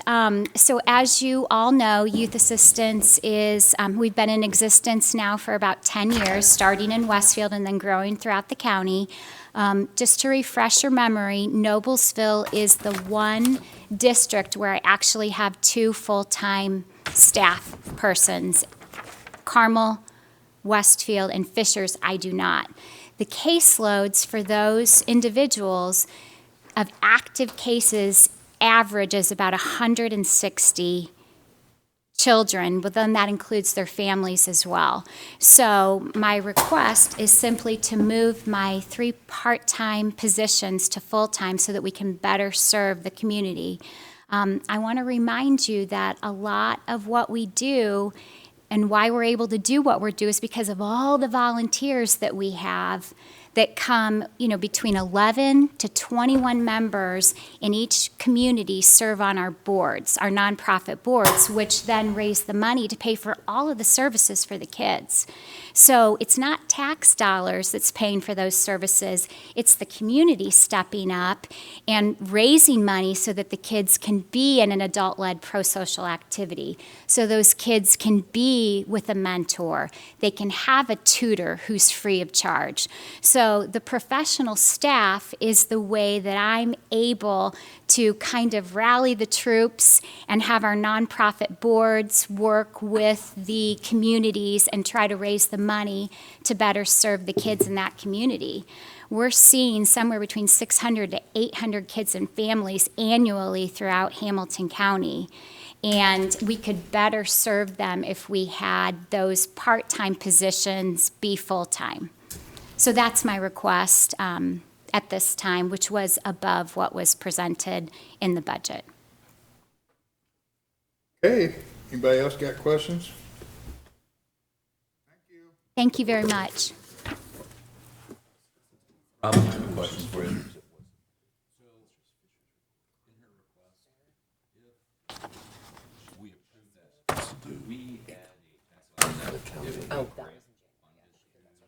County. Sorry, misunderstood. So if we did not renew for some reason, especially if there's bad economic times, so can the county provide a grant option for like a year? For each of those? So instead of a full-time person, it would actually be a grant funded through the county. I don't know that grant, can you put a stipulation in there that it's a 1 year?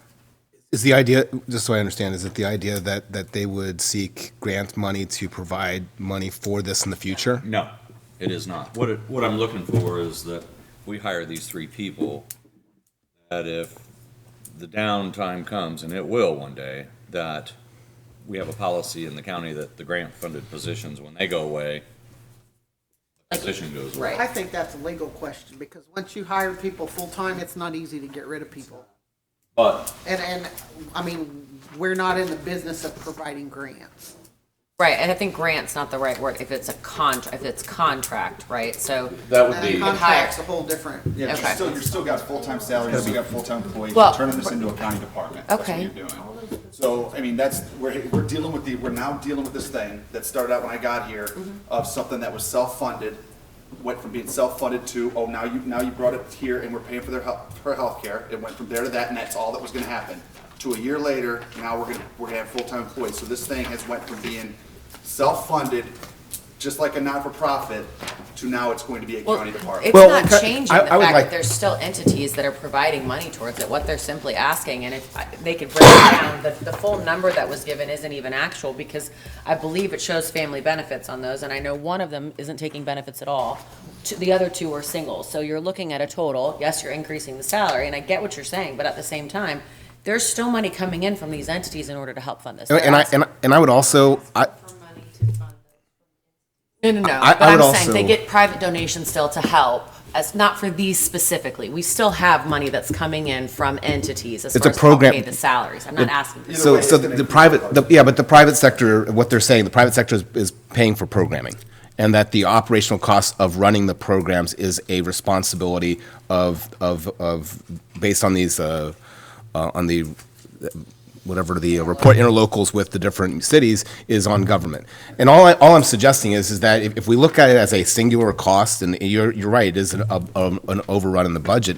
However, there is statistical data that's supporting that this is saving us money because of your. Honestly, you can argue that with every single not-for-profit. No, I'm not. This is. I get what you're saying, but we are saving money by not putting people into the judicial system. I know. There's a big question. Look, let us keep moving and we'll get back to it. But I do want to say to you, Ken, you're talking about anecdotal evidence against empirical evidence, because you have no empirical evidence that this has done anything to save us money in the jail or the juvenile. It just, the idea is there, but not empirical evidence. Statistical data would if it was percentage of the people that are going into the system is dropping percentage-wise, That's from a youth. different story. That's what I'm suggesting, Yeah. is that the But it's statistical. not due to YAP. That's our argument. So what from does it my do side. to? All right. Yeah, It's what is it, nationwide crime's dropping. Yeah, there's Nationwide. And you're doing this in other counties where there is no YAP. Okay, so. Nationwide crime's dropping, but look at the 250 mass shootings that we've had this year alone. I'm just saying, I we can get into arguments over all day. When you're going to go out there and talk to the people in the community that says, are you doing everything you can to prevent, mental health issues in youth? And we're going to say, no, we decided to go part-time with those staff, and that's going to come back and burn us. And it's like, I'm just suggesting we're Hamilton County, and we always put ourselves up as being as the top of the heap. And are we going to treat it Look, that I way? get the votes are there, but I wish, some of these other not-for-profits that were needed was politically connected as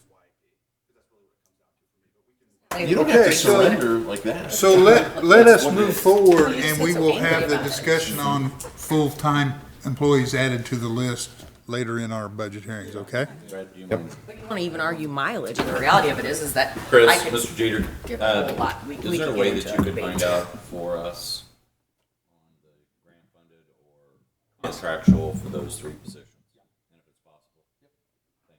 Okay, is that it? Let's move forward in our calendar.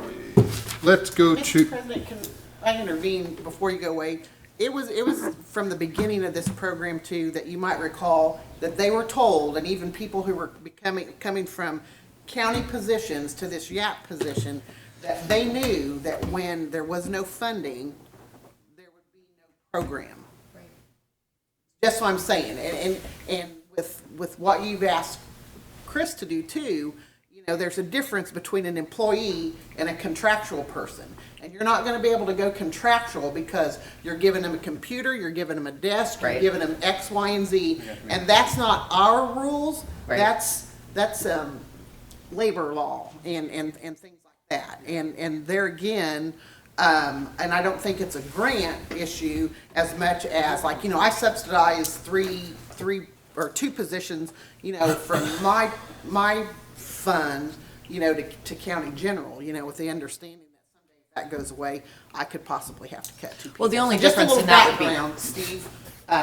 The only difference in that is that you could basically hire a consulting firm, which they are not, right? So that's where the difference is use an example of ISS. They're As far as utilizing. contractual, Yes. right. Right, so that would be the difference, which this wouldn't qualify under. all right, we'll have Mr. Jeter look into it and give us an Tim explanation. Gray, can I just throw one thing in here? I've got the interlocal between us and Fishers, and under financial requirements, it says that basically what Steve has said, the county's maintenance of each caseworker position is subject to A, continued annual funding as determined by the unit or the city, and, in capital letters, and continual annual funding as determined by the Hamilton County Council.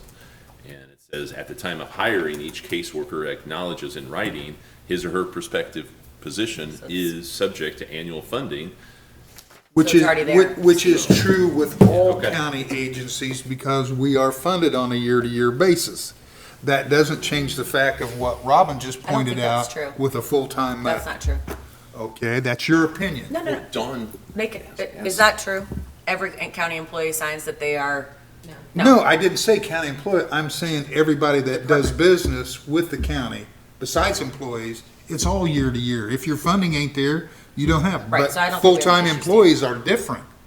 Yeah, that's what. So we'll have Mr. Jeter give us a explanation of no that. need to. And, It's written right there. We'll Mr. move Jeter, forward. maybe if you could include the part that Amy just brought up. Yep. Help clear them up. if you want it, Chris, it's right here too, if you want to need it. I mean, it is basically year to year, so that's where it doesn't necessarily mean any different. okay, let's, And maybe so. Every year. Okay, Fred. Go ahead, okay, Mr. President. let's move. My council is becoming out of control. Let's move to ISS, which will show us control. Chris, come up here and take control of the meeting.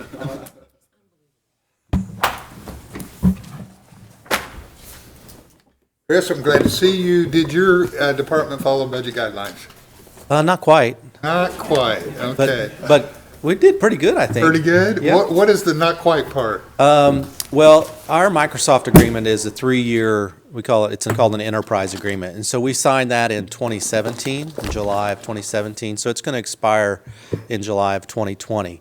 After we signed in 2017, Microsoft did have a price increase. So we've avoided that price increase until now, until July of 2020.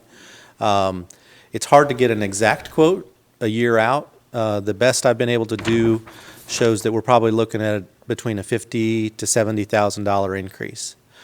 So I've requested a $50,000 increase in that line item, really to cover a Microsoft enterprise agreement. And that covers all of our desktop licenses for Microsoft Windows. It covers our Office 365, which is our email and SharePoint, all of our Office licenses, as well as our server licenses, database licenses that we run all of our applications on. And so that's what is an EA, and that's what's included in it. So that's the biggest increase. I did reduce another line item by $9,000. And then in the past, I've asked for an increase in areas of maintenance. We are going to try, I believe we can hold that line item this year, and either through multi-year contracts or just reductions in some licenses, keep that in check. Was that the extent of your excesses? Yep. Are you asking for new people? I am not. I will. Appreciate that. Yeah, I will, I put together an annual report each year, and I think that we might have to have a discussion next year during budget hearings, but, and it's kind of a conversation I had briefly with Amy just a little bit recently about what we're looking at. Okay. And would you say you're comfortable with the level of interaction you have as far as hardware we may be purchasing for the clerk of the court as voting machines? Are you comfortable that you have enough knowledge about what they're buying that we're not going to get equipment infected with Russian hackers and Chinese infiltration? Yeah, I mean, I don't think the election machines are really on the network per se. So, I mean, when you go to a voting booth, that's not connected. Yeah, I think that's on a separate network. That vendor, I think we've had very good interactions with that vendor that they get those from, and so I feel comfortable that as long as they keep those devices updated, which is their responsibility, not ISS, that will. Okay. Does that give you any comfort level, Ken? I'm not worried about that. I'm just saying, should we house it in one location? That's my only thing. Just like my comment about the buildings and grounds, is that we have people that's their responsibility. If you start dividing it up, it's just. But you do keep it. You look at what they're buying, and you have a comfort level with the vendors they're using. Yep. iPads are very secure. I mean, it's one of the more secure devices that you can get, to be honest. So, I will tell you, just to give you an idea, though. I mean, cybersecurity is a big issue for us. It is something we're constantly looking at. We did the new firewalls, which we got money from the non-reverting fund last year to do that. The amount of just attempts to get into our network is really quite remarkable. And the visibility we have now to see that is. Yeah, well, I've seen some of the other communities in Indiana get attacked, and I'm glad we haven't got a call from you saying, I need $500,000 for ransom, so keep up the work, do the best you can. My goal is to stay out of the paper. There you go. Anybody else? $50,000 from communications. What was? Yes, there's $150,000 for hardware. Showing anywhere in here? That's on the adjusted hardware budget. So if you look at line, what is it, the 3,000? Oh no, 4,500. It's in there. It's in there. Yes.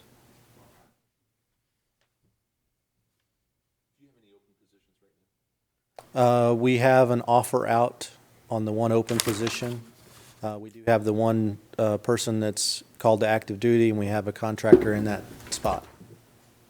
So that is possible, to fill positions with deployed county employees with contract employees. You have personally done that.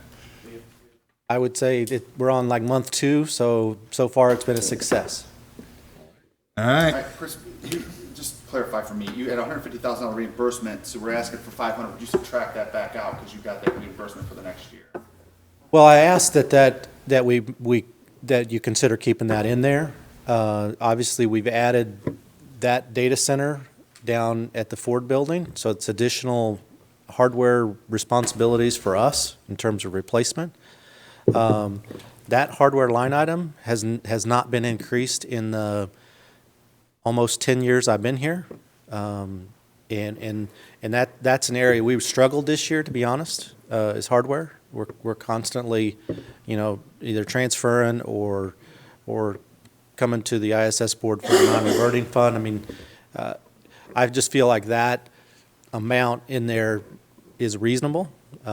If it gets taken back out and we go back down to 350, we've been there for 9 years, but we have overspent that 350 almost every year, and just pulled from our Ford building where the backup 911 center is. How did you get? Oh, gotcha. How did you come up with that name? Ford, it's on Ford Road or something. Oh, it's on Ford Road. Well, that explains it. I've been there, I just didn't know what road it was on. That's what we refer to it as. I don't know. That's Ford okay, I just nomenclature. Anybody else for Chris? And that was it for me. Planning. You're up. Thanks for coming in early.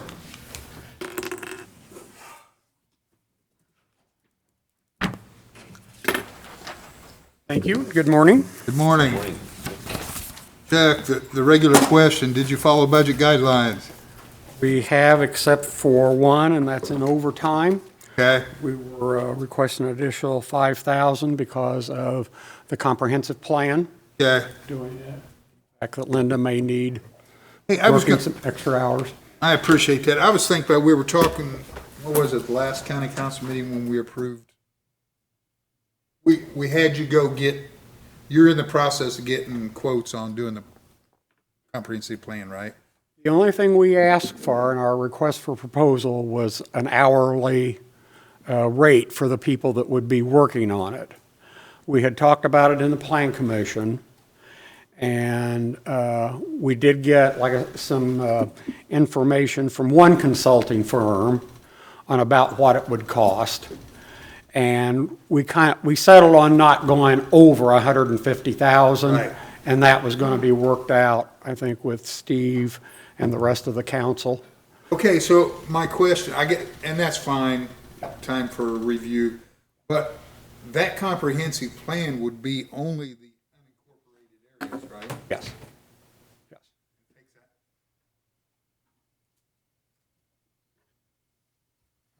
With Well, that, that's mostly the northern part of the, northeast and northwest.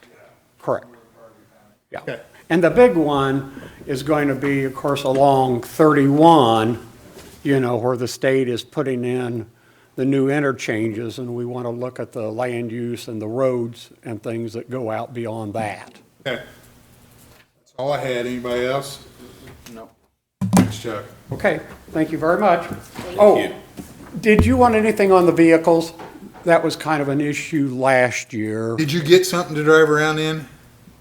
We're fine. Okay. The key was, we've got a 1997 Chevy Blazer with 101,000 and 2005 Chevy Blazer with 123,000. Okay.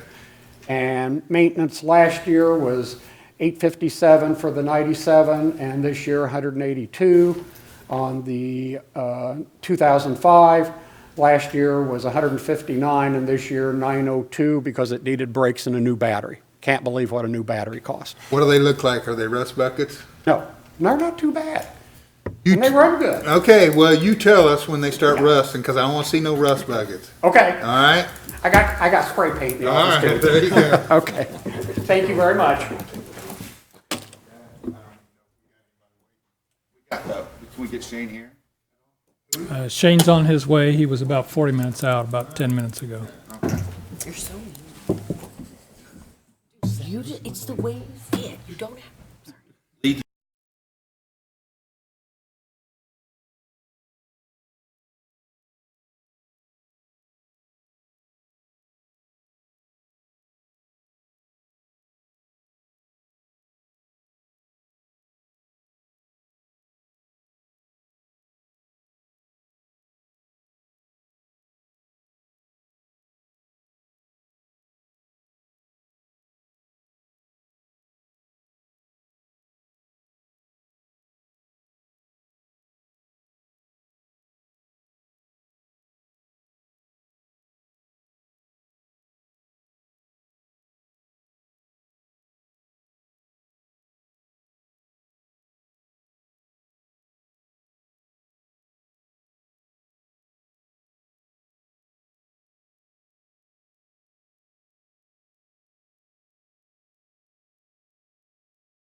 Thumbs up does not mean the finger.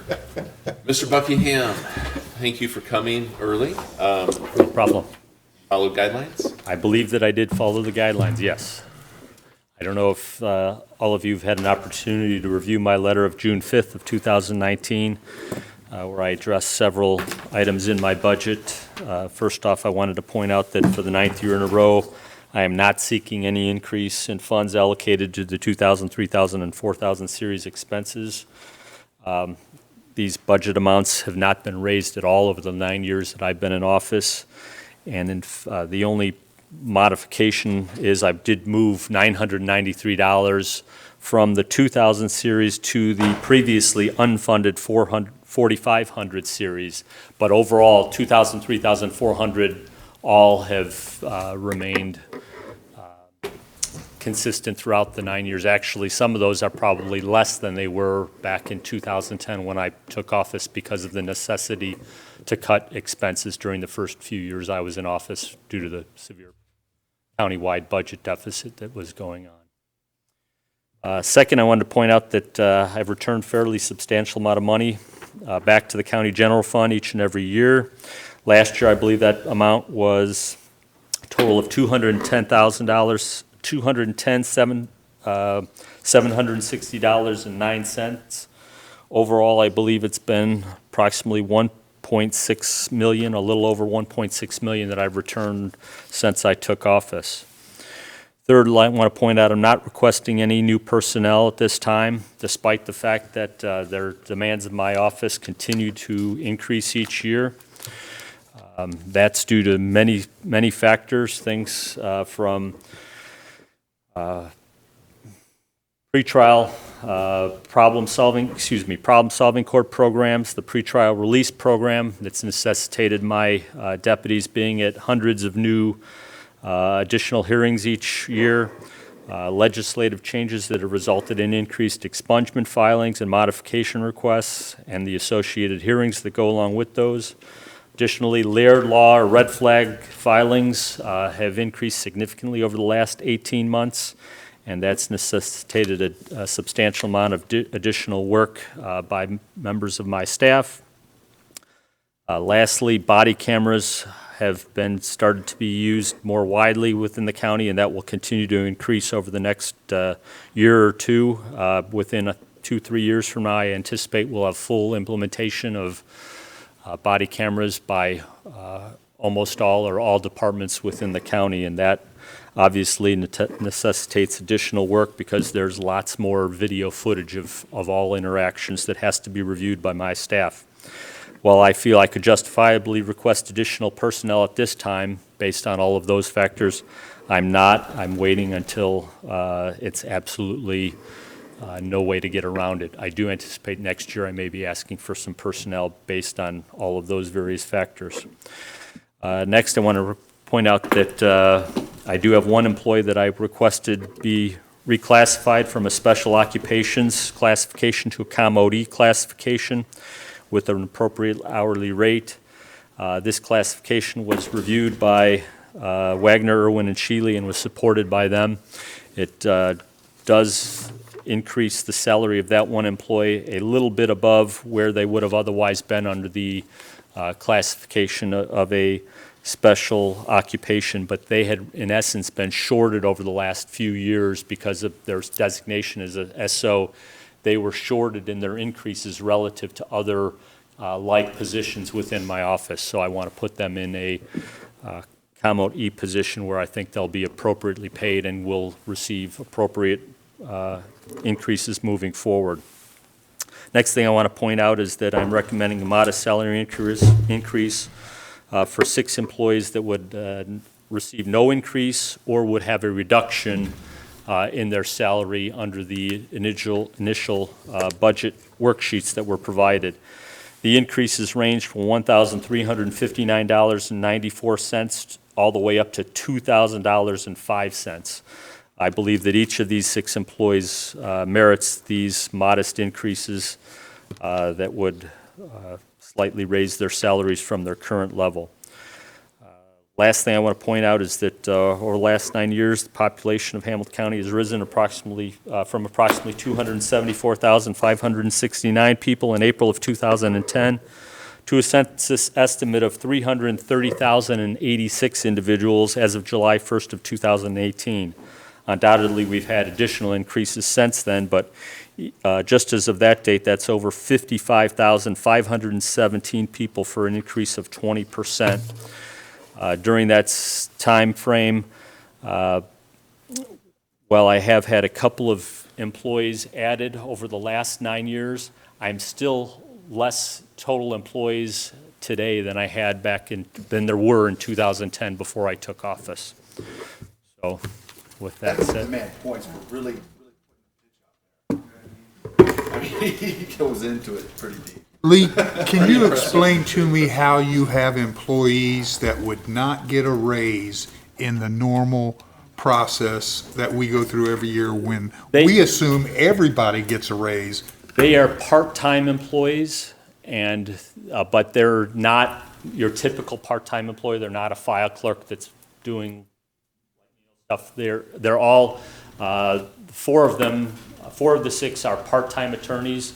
They're deputies that are assigned to be community prosecutors in Noblesville, Carmel, and Fishers. Their salaries are half paid by the communities in which they work, those 3 individuals. So you would be absorbing only half of that increase. Okay, but I understand. I thought you were talking about full-time. I'm thinking, no, they're part-time. How can we have employees that we give everybody a raise? They're part-time salaried employees. It's a contract. All right, I'm with you. What were the other 2? Sorry, you said the 4 were the attorneys. What were the other 2?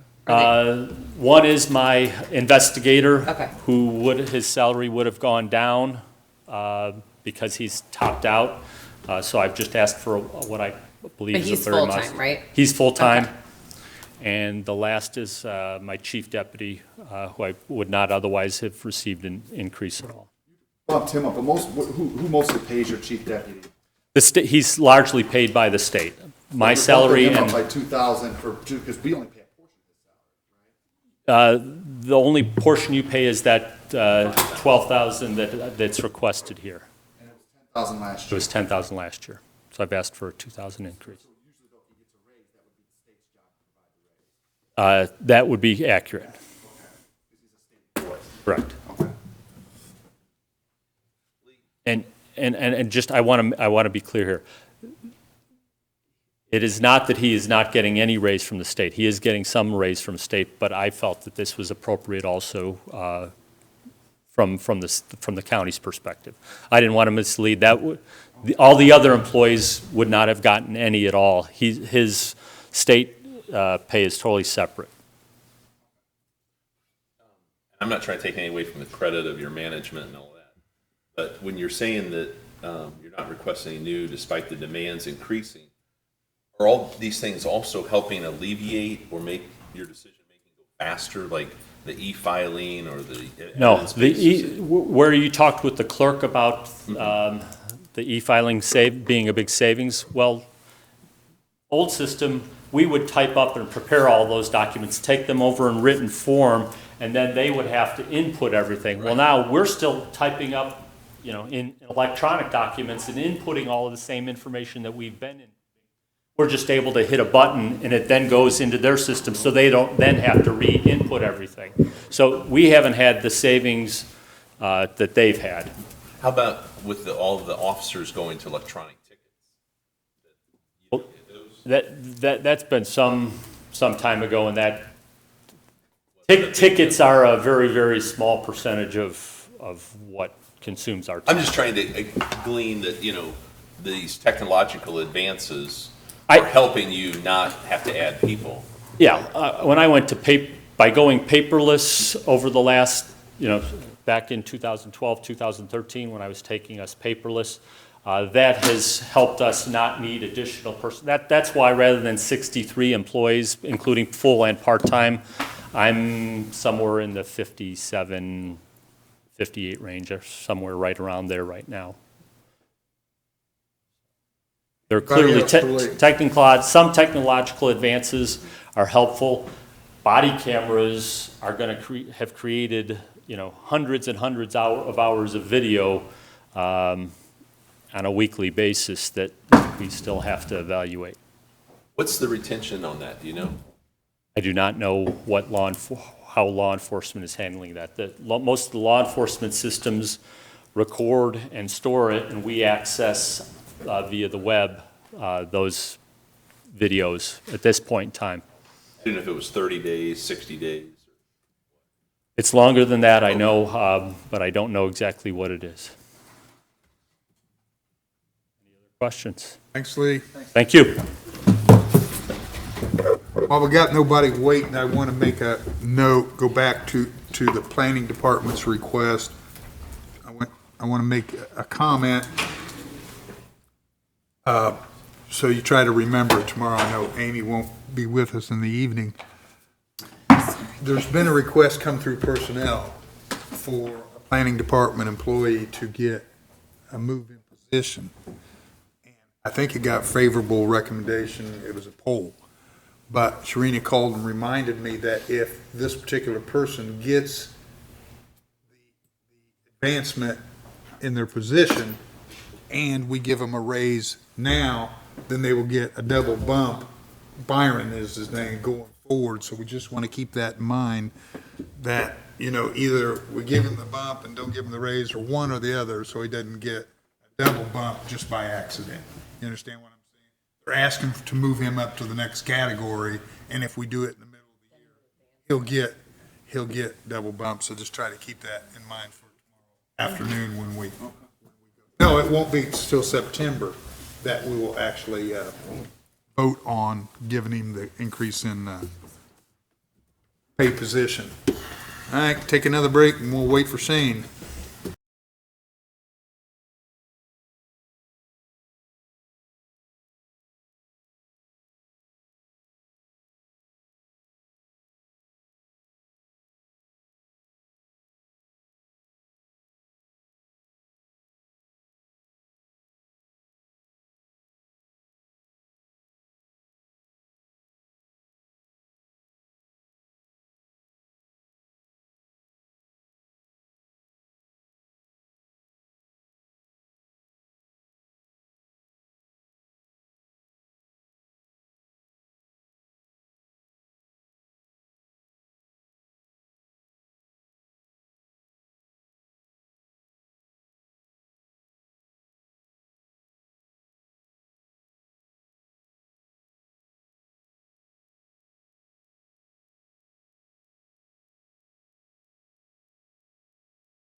Yeah, stay hydrated, I mean, caffeinated. Okay, let's wait for Amy to get her coffee. No, you're going. Yes, sir.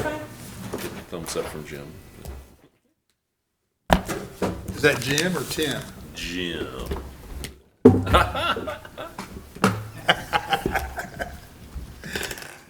Okay, let's resume. Shane, thanks for coming in early. Did the emergency management follow budget guidelines? We did to the best of our ability. No, that would be a no, Shane. That would be a no. We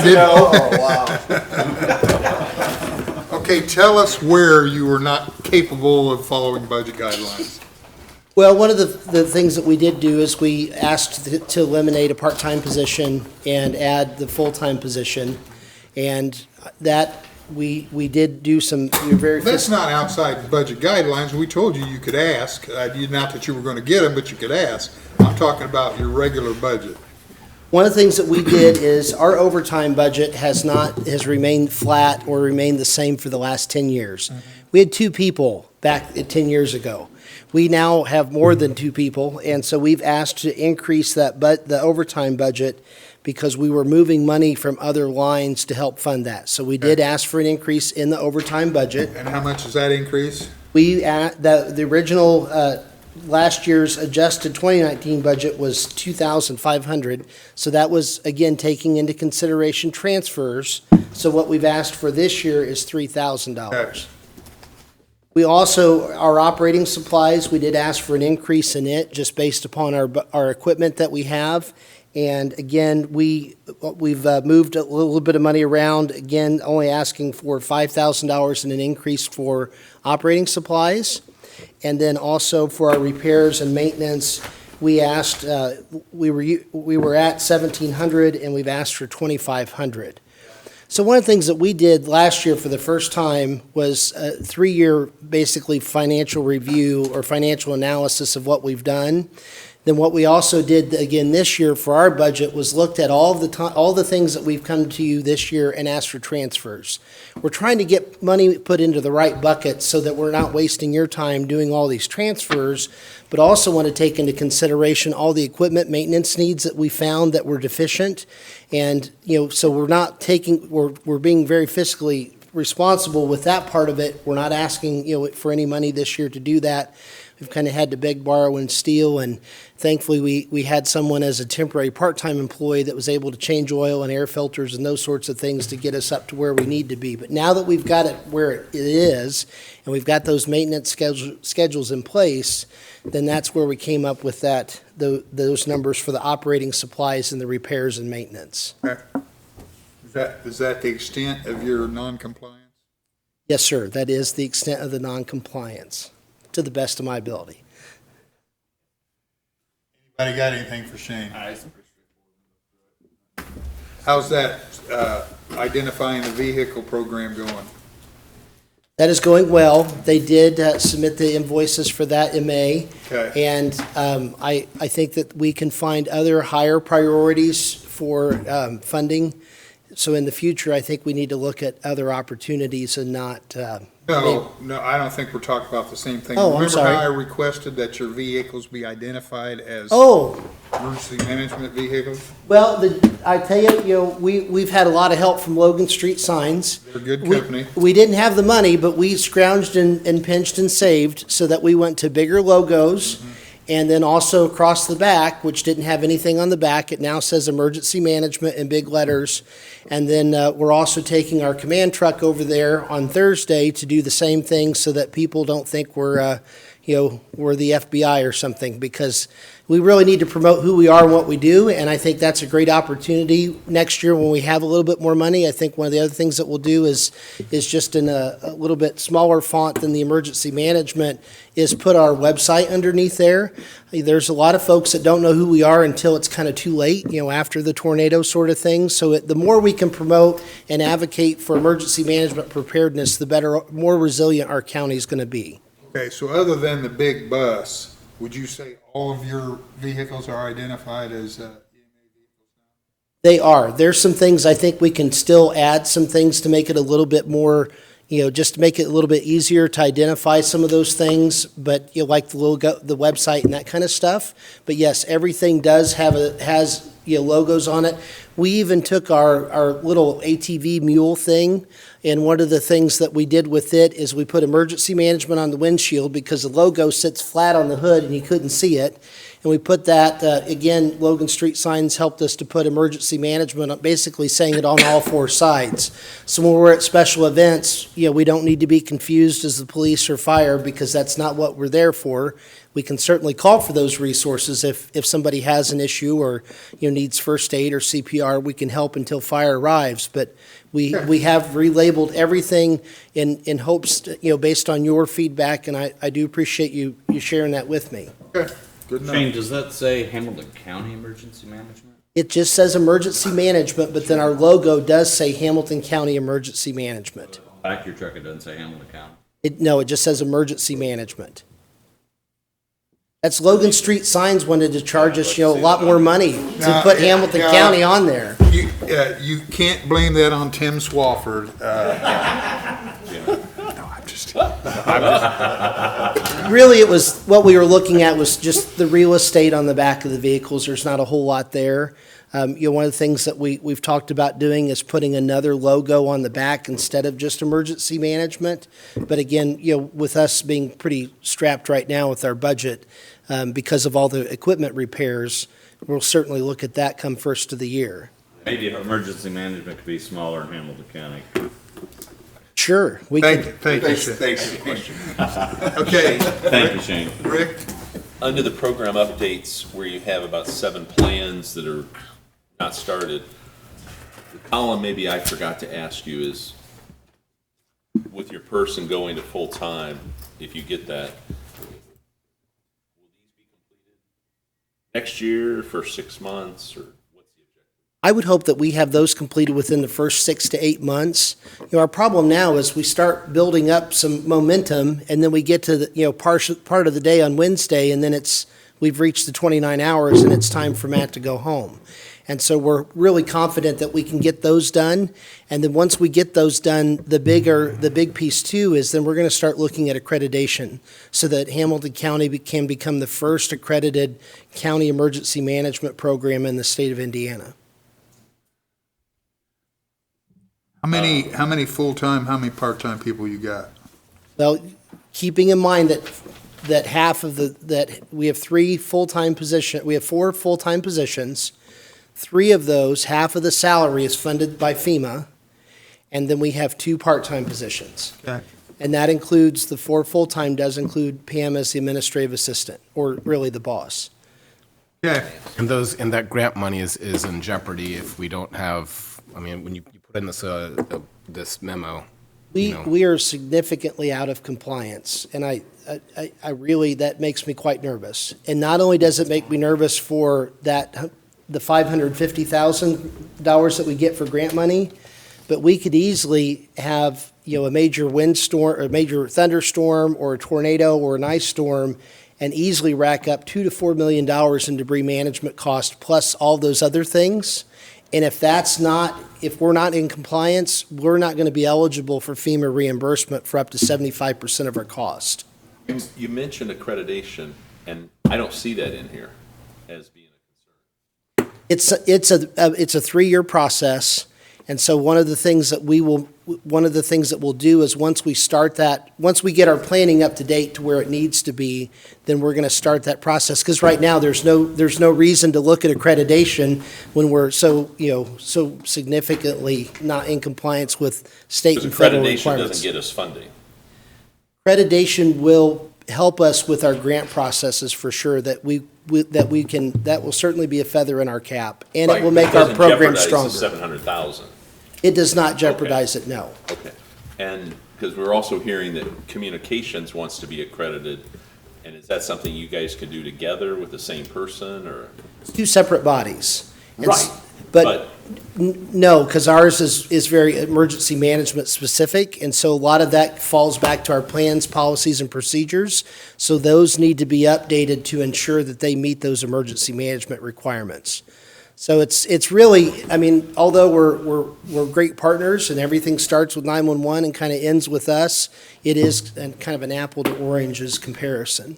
But you're focusing on these 7 plans, et cetera, that haven't even been started, right? Right, we've got to get those done and get that to where we should be, where we should have been a long time ago, to be honest. Anybody else? Thank you. Fire chief came all the way here, and you're not gonna have him speak for you?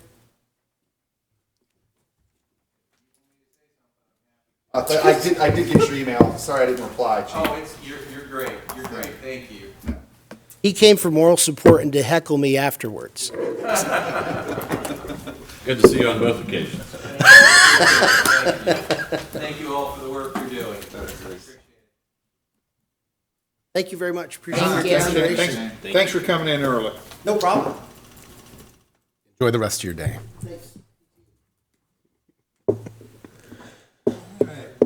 We'll break for lunch. If you want to, let's move it down to the grindstones. You'll enjoy it. Yeah, it's better than sitting on steel chairs. You know what I mean, like over the road. If I wants to go, that's where we're heading.